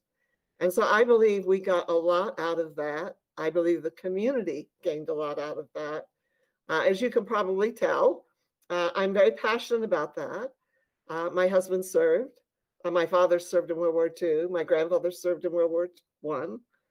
And but also have many, many friends. And I am concerned that we are losing as a society and a community an understanding of those sacrifices that those people made to preserve our freedom. And so I think it is an important educational event. And, I think it's very much needed. Next slide, please. The other thing that was said this evening is it has to be related to our educational mission and to our function. So I think it meets every one of those criteria as well. In the New Mexico standards and benchmarks, there are specific requirements regarding the teaching about Veterans Day. And those New Mexico standards and benchmarks are mandatory in our state curriculum. There are also standards and benchmarks that reinforce the importance of maintaining and sharing our oral history with our students. The stories that these people tell make far more impact on our students than reading it in the textbook. hearing people's life experiences and what they experienced, many cases what they suffered and sacrificed, is very different than just picking it up and reading it in a book. Though that's very important, it's not the same. And then the last comment I would make was this was not a social or an entertainment event. It was a very somber event, and it was a wonderful educational opportunity, as well as a recognition of those who have served. Next slide, please. So my proposal to the board is to request that the state auditor review their findings and remove this from the audit. The Rio Rancho Veterans Day ceremony was an educational experience and an event that was consistent with and absolutely directly complied with the standards and benchmarks. This event was a patriotic and historic program, which promoted and encouraged remembrance, appreciation, and good citizenship. And all of those are valuable and legitimate educational objectives. If the request is not approved, then that's okay, but I can share with this community that the Rio Rancho Public School District did everything it could to contribute and participate in this type of event. And without that being removed off, then I don't believe we can do that anymore. One of the comments that was made to me, so I just wanted to make sure that was clearly stated, was if I wanted flags, I should have bought them myself. I did buy them myself. I bought them for my family and for friends and whatever. So I did purchase some on my own, so that, I did that. But this was purchased with the district's name on it and showed the district's involvement and participation. So I'm not wanting to get a big discussion. I don't think there's any need for that. Either, the board supports it or not. It's just a request for the auditor to review it and reconsider it. And the auditor may tell us yes, and the state auditor may tell us no. I know he is a very strong supporter of veteran efforts personally, but I also know he's very strict in adherence to the rules and regulations. So yeah, I don't know what the outcome will be, but I want to be able to look at our veterans in this community, and I want them to say, I did everything. The Rio Rancho District did everything we could to continue to participate and be part of these types of events. So that is my request, is to allow me to write a letter to him, basically the same information that I have presented to you, and ask for his consideration of that request. Thank you so much, Dr. Cleveland. It's my understanding, and I just want to make sure that this is correct, that those flags that were purchased are now within the district for use within the schools, correct? That's correct. But I want to be very upfront and clear that some of that, the cost of participating was beyond what you could go down the street and buy a flag for. So part of what you were buying is the participation of our community and with our community, by the ability for our staff and students to participate in that ceremony. So I want to be very sure that everyone is aware that was part and parcel of the whole package. But to your question, yes, the flags were returned to us, and they are currently in use in the district. Thank you. And, we're going to go, everyone can weigh in on their thoughts and ask any questions, but just to kind of get us started on this is I truly feel that it does not hurt to ask the state auditor to take this off of our audit. Personally, I don't see that as anything that can hurt us by asking for that and asking the auditor to do that. And like Dr. Cleveland said, he could say yes and he could say no, and it's truly, a decision that he will make. But I don't think personally, and there may be some other thoughts on this, that it hurts us to ask the question, especially if it could be something that keeps us from being a part of this sort of event in the future. I definitely think probably in the future we'll do things a little bit differently. So, as we go through these things, but I personally don't think it hurts to ask. I'm going to go to the board, and I'm sure so many of you have more experience with these sort of things, and so please feel free to bring those things up. But we'll start with Catherine Cullen. And Dr. Cleveland does already know my position. I did talk to her about this today. So back in 2019, I did have some concerns in reference to the anti-donation laws. And we did cut some things from the budget. I do recall this as well. And I do believe it is a violation of the anti-donation. However, it doesn't hurt to ask. If he could weigh in, and maybe there's a difference of opinion. Mike Baker also questioned it as well, and I know our attorney weighed in per our audit report. This is, I'm not surprised this came out. I mean, and like I told Dr. Cleveland, it's not, I'm more of a black and white person. You know, there's I know people have gray areas, but I'm very black and white on these type of things, and maybe they'll find that it's fine. I don't see it as a discussion of a veterans event because I'm very supportive of the veterans. My husband's a veteran, fully supportive going to these type of events. I just don't think that was the use that we could use with our public funds because it was considered a donation. And so that is my position, but I do not mind Dr. Cleveland going and asking. And if the state auditor removes it, I mean, it doesn't hurt. But this is something that we can to look at how we're going to be doing some things in the future with our budget as well. Thank you. Thank you, Catherine. Wynn Coleman. I don't have a problem with asking.